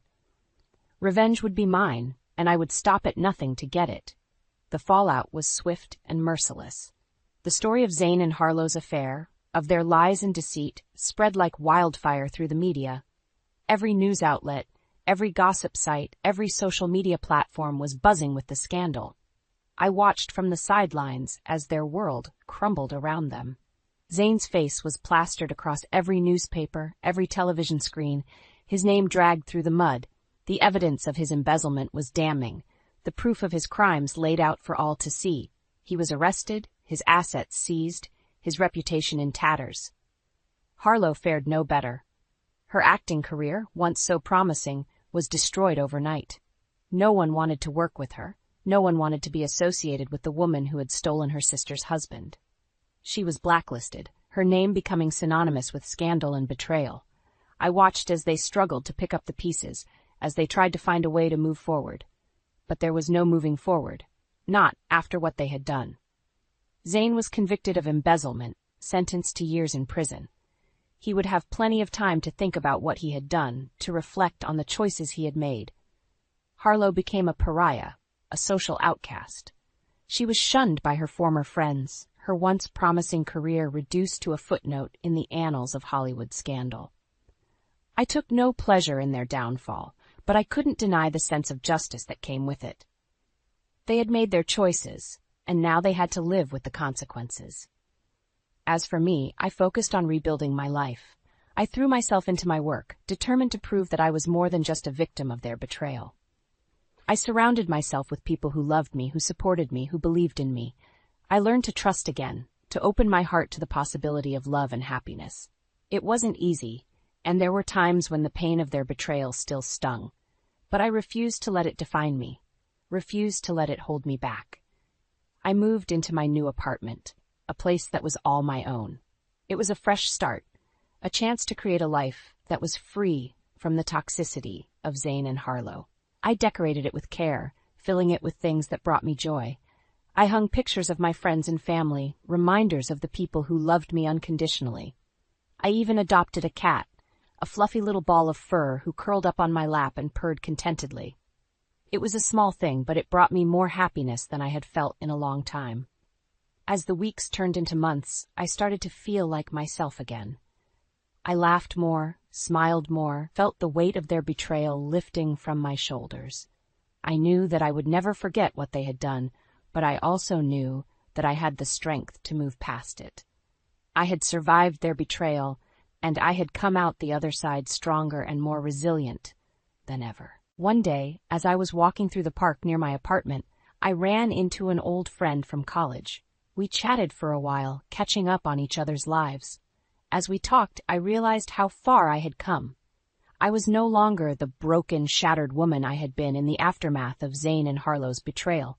I was whole again, happy and content in a way I hadn't been in a long time. I knew that there would be challenges ahead, that life would never be perfect. But I also knew that I had the strength to face whatever came my way. I had survived the worst that life could throw at me, and I had come out the other side stronger and more resilient than ever. Zane and Harlow had tried to destroy me, but they had failed. I was still standing, still fighting, still determined to live my life on my own terms. And that, in the end, was the sweetest revenge of all. Life went on, as it always does. I threw myself into my work, determined to prove that I was more than just a victim of Zane and Harlow's betrayal. I landed a big promotion, taking on a leadership role in my company. It was a challenge, but one I relished. I poured my heart and soul into my work, determined to succeed on my own terms. My colleagues noticed the change in me, the newfound confidence and determination. They rallied around me, offering their support and encouragement. I made new friends, too. People who shared my values, who understood the importance of loyalty and trust. We laughed together, cried together, and celebrated each other's successes. One of those friends, a kind and gentle man named Alex, became something more. We started dating, taking things slow at first. I was hesitant, still scarred from the betrayal of Zane and Harlow. But Alex was patient, understanding. He never pushed, never demanded more than I was willing to give. Slowly, tentatively, I began to open my heart to him. We shared our hopes and dreams, our fears and insecurities. We built a relationship based on trust and mutual respect. It wasn't always easy, and there were times when the old wounds would resurface. But Alex was there, holding my hand and reminding me of my own strength. As the months turned into years, I watched as Zane and Harlow's lives continued to unravel. Zane served his time in prison, but the damage to his reputation was irreparable. He struggled to find work, to rebuild the life he had so carelessly thrown away. I heard through the grapevine that he had taken to drinking, drowning his sorrows in a bottle. Harlow fared no better. She drifted from one failed project to another, her once promising career reduced to a cautionary tale. She became a fixture in the tabloids, her every misstep and scandal splashed across the pages. I couldn't help but feel a twinge of pity for her, even as I remembered the pain she had caused me. But I refused to let their struggles define me. I had built a new life for myself, one that was filled with love and purpose. I married Alex in a small, intimate ceremony, surrounded by our closest friends and family. It was a day filled with joy and laughter, a celebration of the love we had found in each other. We bought a house together, a cozy little bungalow with a big backyard for our dog to play in. We filled it with laughter and love, creating a home that was all our own. I thought often of the journey that had brought me to this point, the pain and betrayal, the anger and despair, but also the strength and resilience, the determination to build a better life for myself. I knew that I would never forget what Zane and Harlow had done, but I also knew that I had the power to choose my own path forward. I chose happiness. I chose love. I chose to surround myself with people who lifted me up, who believed in me, even when I didn't believe in myself. And as I looked back on the woman I had been, the broken and shattered shell of a person, I felt a sense of pride and accomplishment. I had survived the worst that life could throw at me, and I had come out the other side stronger and more resilient than ever. I knew that there would be challenges ahead, that life would never be perfect. But I also knew that I had the strength to face whatever came my way. I had built a life that was all my own, filled with love and purpose and joy. And that, in the end, was the greatest triumph of all. So I looked to the future with hope and optimism, knowing that whatever lay ahead, I had the strength and resilience to face it head-on. I was no longer a victim of Zane and Harlow's betrayal. I was a survivor, a warrior, a woman who had fought for her own happiness and won, and that was a victory that no one could ever take away from me. I stared at myself in the bathroom mirror, a familiar stranger looking back at me. My fingers traced the faint lines slowly etching themselves across my forehead, tiny cracks in the facade I had worked so hard to maintain. Sometimes love isn't the hard part, I murmured. It's watching it turn to something else that's tough. A muffled chuckle from the other side of the door pulled me back to the present moment. Sarah, my best friend since college, always found a way to lighten the mood. Come on, Thea. We're going to be late for Ava's thing. Smoothing down my dress, I took a deep breath and rejoined the party happening just on the other side of that door. My eyes immediately found Saul across the room, his warm smile beckoning me over. He always had a way of making me feel like the center of his world, even when we were surrounded by others. As I made my way through the crowd, snippets of conversation swirled around me. Talk of career moves, new homes, and growing families. All the things I thought I had plenty of time for. Saul's arm snaked around my waist as I reached his side, anchoring me. "There you are," he grinned, planting a kiss on my cheek. "You know, I've been thinking." "Here it comes," I mused, suppressing an eye roll. Saul never could resist an opportunity to pitch one of his big ideas. But before he could elaborate, Ava bounced over, eyes sparkling with the giddy excitement only she could muster. "You two are just too precious," she gushed, squeezing my arm. "I can't wait for you guys to start your own little family." The smile froze on my face as Saul tensed beside me. Family. The one loaded topic we had been studiously avoiding since our whirlwind marriage 2 years ago. I opened my mouth to deflect, but Saul beat me to it. "Actually, I wanted to run something by Thea." He paused, gauging my reaction. "My cousin Mira? She's going through a really tough time right now. Some psycho ex won't leave her alone, and I was thinking maybe she could stay with us for a little while." The words hung in the air as I processed his request. An indefinite house guest was the last thing I wanted cluttering up the life we'd built, but the pleading look in Saul's eyes gave me pause. He came from such a broken family. Was this his way of piecing one back together? Yeah, sure, if you think that's best," I finally managed, plastering on a smile as Ava squealed in delight. Little did I know that one decision would unravel everything. The doorbell's shrill ring shattered the peaceful quiet of our apartment. I glanced up from my tablet, brow furrowed as Saul hurried to answer it. This was it, the day our unwanted guest arrived. "Mira, God, it's been too long." Saul's voice carried easily through the open-concept living space as he ushered her inside. I steeled myself for the introduction, standing to get my first look at the woman who would be occupying our spare room for the foreseeable future. Younger than me by nearly a decade, she had a delicate beauty marred only by the guarded look in her hazel eyes. Tucking a loose strand of chestnut hair behind her ear, she offered me a tight smile. "You must be Thea," she said softly. "I'm Mira. Thank you so much for letting me stay." The words sounded sincere enough, but something about her demeanor set me on edge. I forced a polite nod. "Of course. Make yourself at home." Saul beamed, seemingly oblivious to the subtle tension crackling between us. "I'll give you the tour. Did I mention Mira went to Cornell too? Best investment the old trust fund ever made." My eyebrows inched upward at his offhand comment. Trust fund? I couldn't recall Saul ever mentioning his cousin came from money, just more questions in the ever-growing pile. Over the next few days, Mira settled into our routines with unsettling ease. Quiet and unobtrusive, she was a model houseguest on the surface.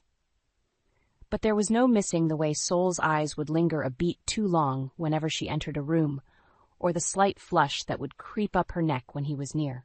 "You're imagining things," Sarah chided one afternoon, swirling her wineglass. "They're just a little too comfortable being related, that's all." I shot her a skeptical look, recounting the strange vibe I'd felt radiating off them during movie night. Mira had snuggled up on the couch with us, draping herself across Saul in a way that seemed overly familiar. When I'd questioned it, he'd simply laughed it off. "Oh, come on. We've always been like that. Mira's more like a sister than a cousin, you know?" Something about his words didn't sit right with me. If that was the case, why had I never heard of her before she showed up on our doorstep? And why had he emphasized the cousin connection so strongly? "I just get the sense something isn't adding up," I murmured, leaning closer to Sarah. "What if Mira's story about the stalker ex is a lie?" Sarah's expression softened into one of concern. "Are you sure you're not letting jealousy cloud your judgment here? You've got to trust Saul." Easier said than done, I thought ruefully, because more and more that trust felt like it was slipping through my fingers, and I couldn't shake the feeling that Mira was the one holding the key. The knock at the door was insistent, pulling me from the cozy cocoon of my thoughts. Frowning, I glanced at the clock. It was well past 9 on a Wednesday night. Saul was out at some work event, and Mira, well, who knew where she spent her evenings these days? Abandoning my cup of tea, I padded over to the door and peered through the peephole. A young man stood on the other side, vaguely familiar in a way I couldn't immediately place. Cautiously, I cracked the door open a few inches. "Can I help you? Thea? Thea Coleman?" He blinked in surprise, then broke into a wide grin. "It's me, Drew, from the agency?" Realization dawned as I took in his warm, open features. Drew Harris. We'd worked together years ago before I transitioned to my current role at Chapman & Gray. Impulsively, I pulled the door open wider. "Drew, oh my God, it's been ages!" I exclaimed, ushering him inside. "What brings you by?" "I was actually in the neighborhood visiting an old buddy," he explained, settling onto the couch. "We grabbed dinner. He mentioned you and Saul lived just a few blocks over." His voice trailed off as his gaze slid past me, focusing on someone else. Spinning, I followed his line of sight to find Mira lingering in the hall doorway, clutching her robe tightly around her slim frame. "Oh, I didn't realize you had company," she murmured, falcon eyes flickering between Drew and I. "I can go back to my room." No. Drew spoke up quickly, startling us both. "Sorry, you just reminded me of someone for a second there." An uneasy silence fell over the room as he regarded her with an indecipherable look. My skin prickled with a sense of disquiet, the awkwardness amplified by Mira's clear discomfort under his scrutiny. Finally, Drew seemed to shake himself from his reverie, huffing out an embarrassed chuckle. "Where are my manners? I'm Drew, an old friend of Thea's, and you are." "Mira," she replied coolly, recovering her composure with unsettling speed. "I'm staying with Thea and Sol for a while." Drew's brows shot upwards at that, gaze swinging back to me questioningly. I could feel the heat staining my cheeks as I rushed to clarify. "Sol's cousin. She's been going through some stuff lately, so we're helping her out." "Right, of course." Something in Drew's tone suggested he didn't buy that explanation for a second. "Well, I should get going. Early meeting in the morning, you know how it is." I walked him to the door, acutely aware of Mira's presence, hovering just out of sight down the hallway. As I turned back from bidding Drew farewell, she was there, eyes narrowed, lips pressed into a thin line. "Thanks for the hospitality, cousin," she said, the slightest hint of venom lacing the last word. A shiver danced down my spine at her venomous tone, though I couldn't fathom what had sparked such open hostility. And just like that, a new sense of unease bloomed. Because suddenly I knew Drew's odd reaction had been born of recognition. He knew Mira, I realized with a start. And whatever their connection, she clearly didn't want me to find out about it. The envelope sat on the kitchen counter, plain and unassuming, but the contents within held the potential to detonate the fragile piece I'd been clinging to for weeks. "You didn't have to do this," Sarah murmured, giving my hand a reassuring squeeze. "We could have just confronted them." I shook my head, jaw set. "And given them a chance to lie their way out of it again? No, I need proof before I go making any accusations." Taking a steadying breath, I tore open the envelope and pulled out the file within. Photos, documents, a detailed report, all methodically compiled by the private investigator I'd hired weeks ago when my suspicions first took root. Page by page, the truth was laid bare in damning clarity. Mira wasn't Sol's cousin at all. The two had been carrying on an affair for over a year, using her fake stalker story as a convenient excuse to move her into our home. Every tender look, every lingering touch, evidence of a deception so brazen it stole the air from my lungs. "Oh, Thea?" Sarah breathed, hand flying to her mouth as she scanned the documents. Fury blazed through me, scalding and all-consuming. How could he? How dare he? After everything we'd built, the life and future we'd promised each other, Saul had sacrificed it all for what? A cheap thrill with some younger, vapid thing? The tremors started then, racking my body until the file slipped from my numb fingers and scattered across the tile. Tears burned hot trails down my cheeks as the truth I'd been desperately avoiding finally crushed me under its weight. Betrayal. Lies. Deceit. They'd invited her into our home, into our lives, woven an intricate web of lies to disguise their indiscretions as something so simple as family obligation, all while disgracing everything we stood for behind closed doors. Sarah's arms enveloped me, gentle shushes filling my ears as I crumbled against her. For long moments, I simply broke, surrendering to the maelstrom of hurt and disbelief ravaging my heart. But just as that storm reached its crescendo, a strange sort of calm washed over me. Because in that moment, the path forward revealed itself with crystal clarity. I couldn't confront them, not directly at least. That would just open the door for more lies, more manipulation. No, if I wanted to extract my pound of flesh, I would need to keep my rage buried deep. Tend to it quietly, like Achem building strength for the inferno still to come. Let them believe their secrets were safe, their deceptions successful. Let them grow comfortable, arrogant in their supposed victory. Then, when they least expected it, I would detonate the truth in spectacular fashion, and revel in the ashes of the lives they'd so carelessly burned to the ground. This was my home they'd violated, my heart they'd shattered into cutting shards of shattered glass, and by God, I would make them bleed for it. The days blurred together in a haze of calculated deception after that fateful discovery. I moved through our home like a ghost, all traces of warmth and familiarity leached away by the lies that had tainted its very foundations. Mira didn't seem to notice my distance, too absorbed in the elaborate fantasy she and Saul were spinning. And Saul? He basked in the audacity of his own treachery, completely unaware of the reckoning I was meticulously assembling, piece by damning piece. It started small, an anonymous tip regarding irregularities in one of the startups Saul consulted for. Just enough to prompt a cursory audit into their financial records. From there, the trail of breadcrumbs only escalated, implicating him in a money laundering scheme to funnel investor capital into unauthorized projects. It has to be a mistake, he insisted one night over takeout, brow furrowed in concern. I simply nodded, feigning the same confusion as Mira looked on with disinterested eyes. When the investigation inevitably ballooned, Saul would have no choice but to cooperate, give them access to his personal accounts, lay bare every sordid detail of the funds he'd been skimming these past years. It would destroy him professionally, but that was only the opening salvo.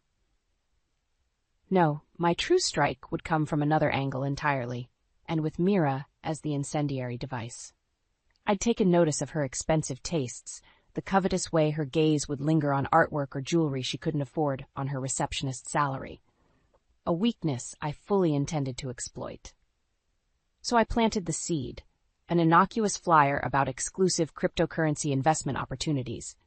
Then I sat back and watched as her greed blossomed into obsession, hours spent glued to her laptop researching the too-good-to-be-true pitch. Every question, every concern, I was there with a crafted response to push her deeper down the rabbit hole. Of course, there was no real money to be made. It was all an elaborate fiction, leading her on a digital trail directly into illegally solicited funds. Securities fraud on a massive scale with her unwitting participation smeared all over the evidence. It was the perfect snare. She'd think she hit it big, only to have the floor crumble out from underneath her. And with Saul already ensnared in his own financial crimes, they'd have nowhere to run, no one to turn to for help. Except, perhaps, the wife they'd so carelessly deceived. I could already envision that glorious moment of revelation. Picture the slick sheen of panic cracking their arrogant veneers as the consequences crashed down in a turbulent swell, sweeping away any possible escape. The very thought fueled me through those harrowing days, providing the strength to maintain my facade, to smile blandly and assure them everything would work out, right up until the moment I snatched away those reassuring lies for good. They'd taken everything from me with their deceptions, so I would take everything in return, leaving them with only the scorched remains of all they'd so foolishly destroyed. The air was thick with tension as the legal team from Saul's firm filed into our living room. His expression was pinched with worry, eyes haunted in a way I'd never seen before. Beside him, Mira radiated forced calm, but I caught the flicker of uncertainty in her gaze as it met mine. "I don't understand," Saul began, voice strained. "The audit findings make no sense. There has to be some mistake." "I'm afraid the evidence is quite clear, Mr. Mirren," the senior associate cut him off, tone clipped. "Funds have been systematically siphoned from investor accounts into unauthorized holdings over the past 2 years. Holdings that trace directly back to you." Mira's sharp inhalation was the only sound in the sudden, suffocating silence. I watched impassively as the truth they'd fought so hard to bury finally breached the surface in spectacular fashion. That's impossible," Saul sputtered, turning to me with wide, pleading eyes. "Thea, You know I'd never.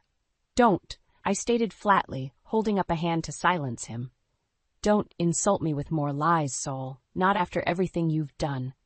For the first time since this nightmare began, something like genuine fear flickered across his features. My heart twisted with a vicious sense of satisfaction. Good. Let him know how it feels to have the ground swallowed from beneath his feet. The legal proceedings after that were almost anticlimactic. Saul dismissed from the firm, assets frozen pending criminal charges.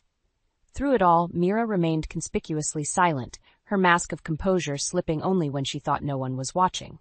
It was almost funny, really. She had no idea her turn was still to come. The phone calls started a few days later. Overseas investors demanding updates on the private cryptocurrency opportunity she'd bought into. At first, I could see the confusion wrinkling her brow as she tried to deflect their frantic inquiries. But as the details emerged, that confusion morphed into outright panic. The whole thing had been a front, a fabricated long con to launder illicit funds through her accounts. And she'd fallen for it hook, line, and sinker, dragging herself into the very center of a massive fraud investigation. How could you do this? Her voice trembled with a potent mixture of fear and fury as she finally confronted me, eyes wild. I simply stared back, unmoved by her desperate pleas for understanding. You want to know how? I stated softly, each word dripping with icy venom. You came into my home and helped destroy my life with your lies and deceptions. This, I gestured vaguely at the chaos rapidly unraveling around us. This is just karma, Mira, the universe restoring balance. I watched, utterly devoid of pity, as the weight of her predicament crushed the last flickers of defiance in her eyes. Because as satisfying as it was to see Saul face the consequences of his actions, there was something even sweeter about witnessing Mira's world implode from the very greed that made her such an easy mark. They'd schemed and plotted, so convinced of their own superiority. Never could they have fathomed the depths of my determination to make them pay for each and every sin. But now, finally, the truth had set them free, free falling into the devastation of the lives they'd so recklessly destroyed. And I was going to savor every agonizing second of their descent. The sleek lines of the conference room offered little in the way of warmth or comfort as I strode inside, back ramrod straight. This was the moment I'd been meticulously architecting for months, the final reckoning. Saul and Mira were already present, each flanked by their respective legal counsel. Their expressions were studiously blank, though I could see the faint tremors of tension in Mira's hands as she clutched her briefing folder like a lifeline. As I took my seat across from them, Saul finally broke the heavy silence. Thea, I don't know what's happening, but this has all gone too far. Whatever you think I've done, I swear I can explain. Save it, I cut him off, ice clinging to every syllable. I'm done listening to your lies and excuses. All I want to hear from you now is how much this little charade is going to cost. Mira jerked slightly at my words, the first crack in her carefully curated mask of indifference. Good. Let her feel the tremors. It was a preview of the seismic upheaval still to come. Miss Coleman, her lawyer interjected smoothly. Perhaps if you'd clarify the allegations. My client has been relatively insulated from the unpleasantness surrounding Mr. Mirren's legal troubles. A tight, humorless smile tugged at my lips. Of course she has. But then, Mira always did have a gift for willful ignorance when it suited her needs, didn't she? I could feel the temperature in the room plummet as realization bloomed in her widened eyes. Slowly, jerkily, she turned to face Saul, an entire conversation passing between them in a matter of seconds without a word being uttered. Whatever she saw in his crumpled countenance was answer enough. You knew? She hissed, voice dripping with venom. All this time you knew she was onto us, and you said nothing? Saul's Adam's apple bobbed as he swallowed hard. I thought if I could just explain things to Thea, make her understand how we fell in love. The shrill peal of Mira's laughter sliced through his feeble protests. Is that what you think this was? Love? She sneered the word like a profanity. God, you really are just a love-struck little puppy, aren't you? This was never about love, Saul. This was about the money, the life I wanted, that you were too weak to just take for yourself. Her tirade hit a fever pitch, the cracks in her facade splintering wide open as every oily truth came oozing out in lurid detail. I sat in silent witness as Mira flayed away Sol's illusions with each blistering word, exposing him as the pathetic, spineless fool he was. When the dust finally settled, their entire charade lay in smoldering ruins between us. Mira's eyes, those cold, dead things, finally swung back to bore into me. "So this is it, then?" she rasped. "You get your pathetic little revenge, and Sol and I get, what, jail time? Financial ruin?" My chin lifted a fraction, holding her gaze in an unwavering challenge. "Not just that. Infamy. By the time I'm done, everyone from our inner circle to the blogger pariahs will know exactly what kind of depraved, vile snakes you truly are." She flinched as if I'd struck her. Good. Let her fear the total and complete destruction of whatever tattered remains of reputation she clung to. Let them both understand that this went far beyond money or misbegotten pride. What they'd done, the unforgivable betrayal and deceit, had burned away any possibility of walking away unscathed. They had doused the bridge connecting us in gasoline, then willfully tossed the match. And as the smoke finally cleared, all that remained was ash, and the inescapable consequences they'd brought crashing down upon themselves. The soft clink of champagne flutes mingled with the low murmur of appreciation as I moved through the crowd gathered at my new gallery's opening night. Collectors, critics, industry insiders, all drinking in the vibrant celebration of art and culture that had risen from the ashes of my former life. To Thea, Sarah's voice rang out, equal parts pride and admiration, for having the courage to take those lemons and open up one hell of a lemonade stand. Laughter rippled through the assembled guests as I accepted their warm accolades with a gracious smile. On the surface, I was the picture of poise, a woman reborn from the crucible of personal turmoil into something sleeker, sharper, stronger. No one would ever suspect the white-hot crucible of fury still banked behind my eyes. The gallery had been my ultimate revenge in many ways. Not just the business success built from the scattered remains of my divorce settlement, but a living rebuke to the wasteful lies and hollow ambitions that had fueled Sol and Mira's downfalls. While they scraped for whatever shreds of redemption remained after the brutal public reckoning, I had carefully curated an entirely new identity, forged from shattered trust, but tempered by an unshakable resilience. "It's incredible what you've built here." A familiar voice pulled me from my reverie. I turned to find Drew beside me, admiring the soaring installation dominating the main exhibition space.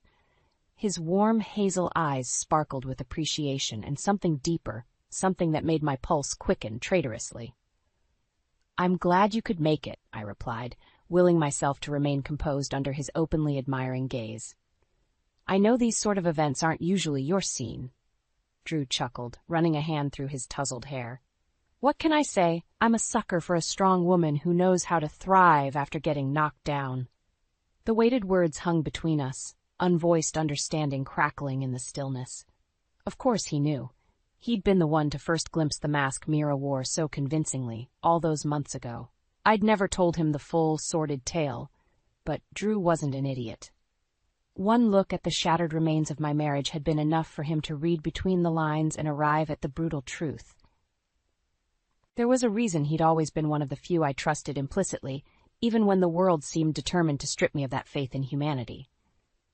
"You know," he began, voice lowering conspiratorially, "I heard through the grapevine that a certain former startup mogul is struggling to land funding for his new venture capital project." My brows arched in mock surprise. "Is that so?"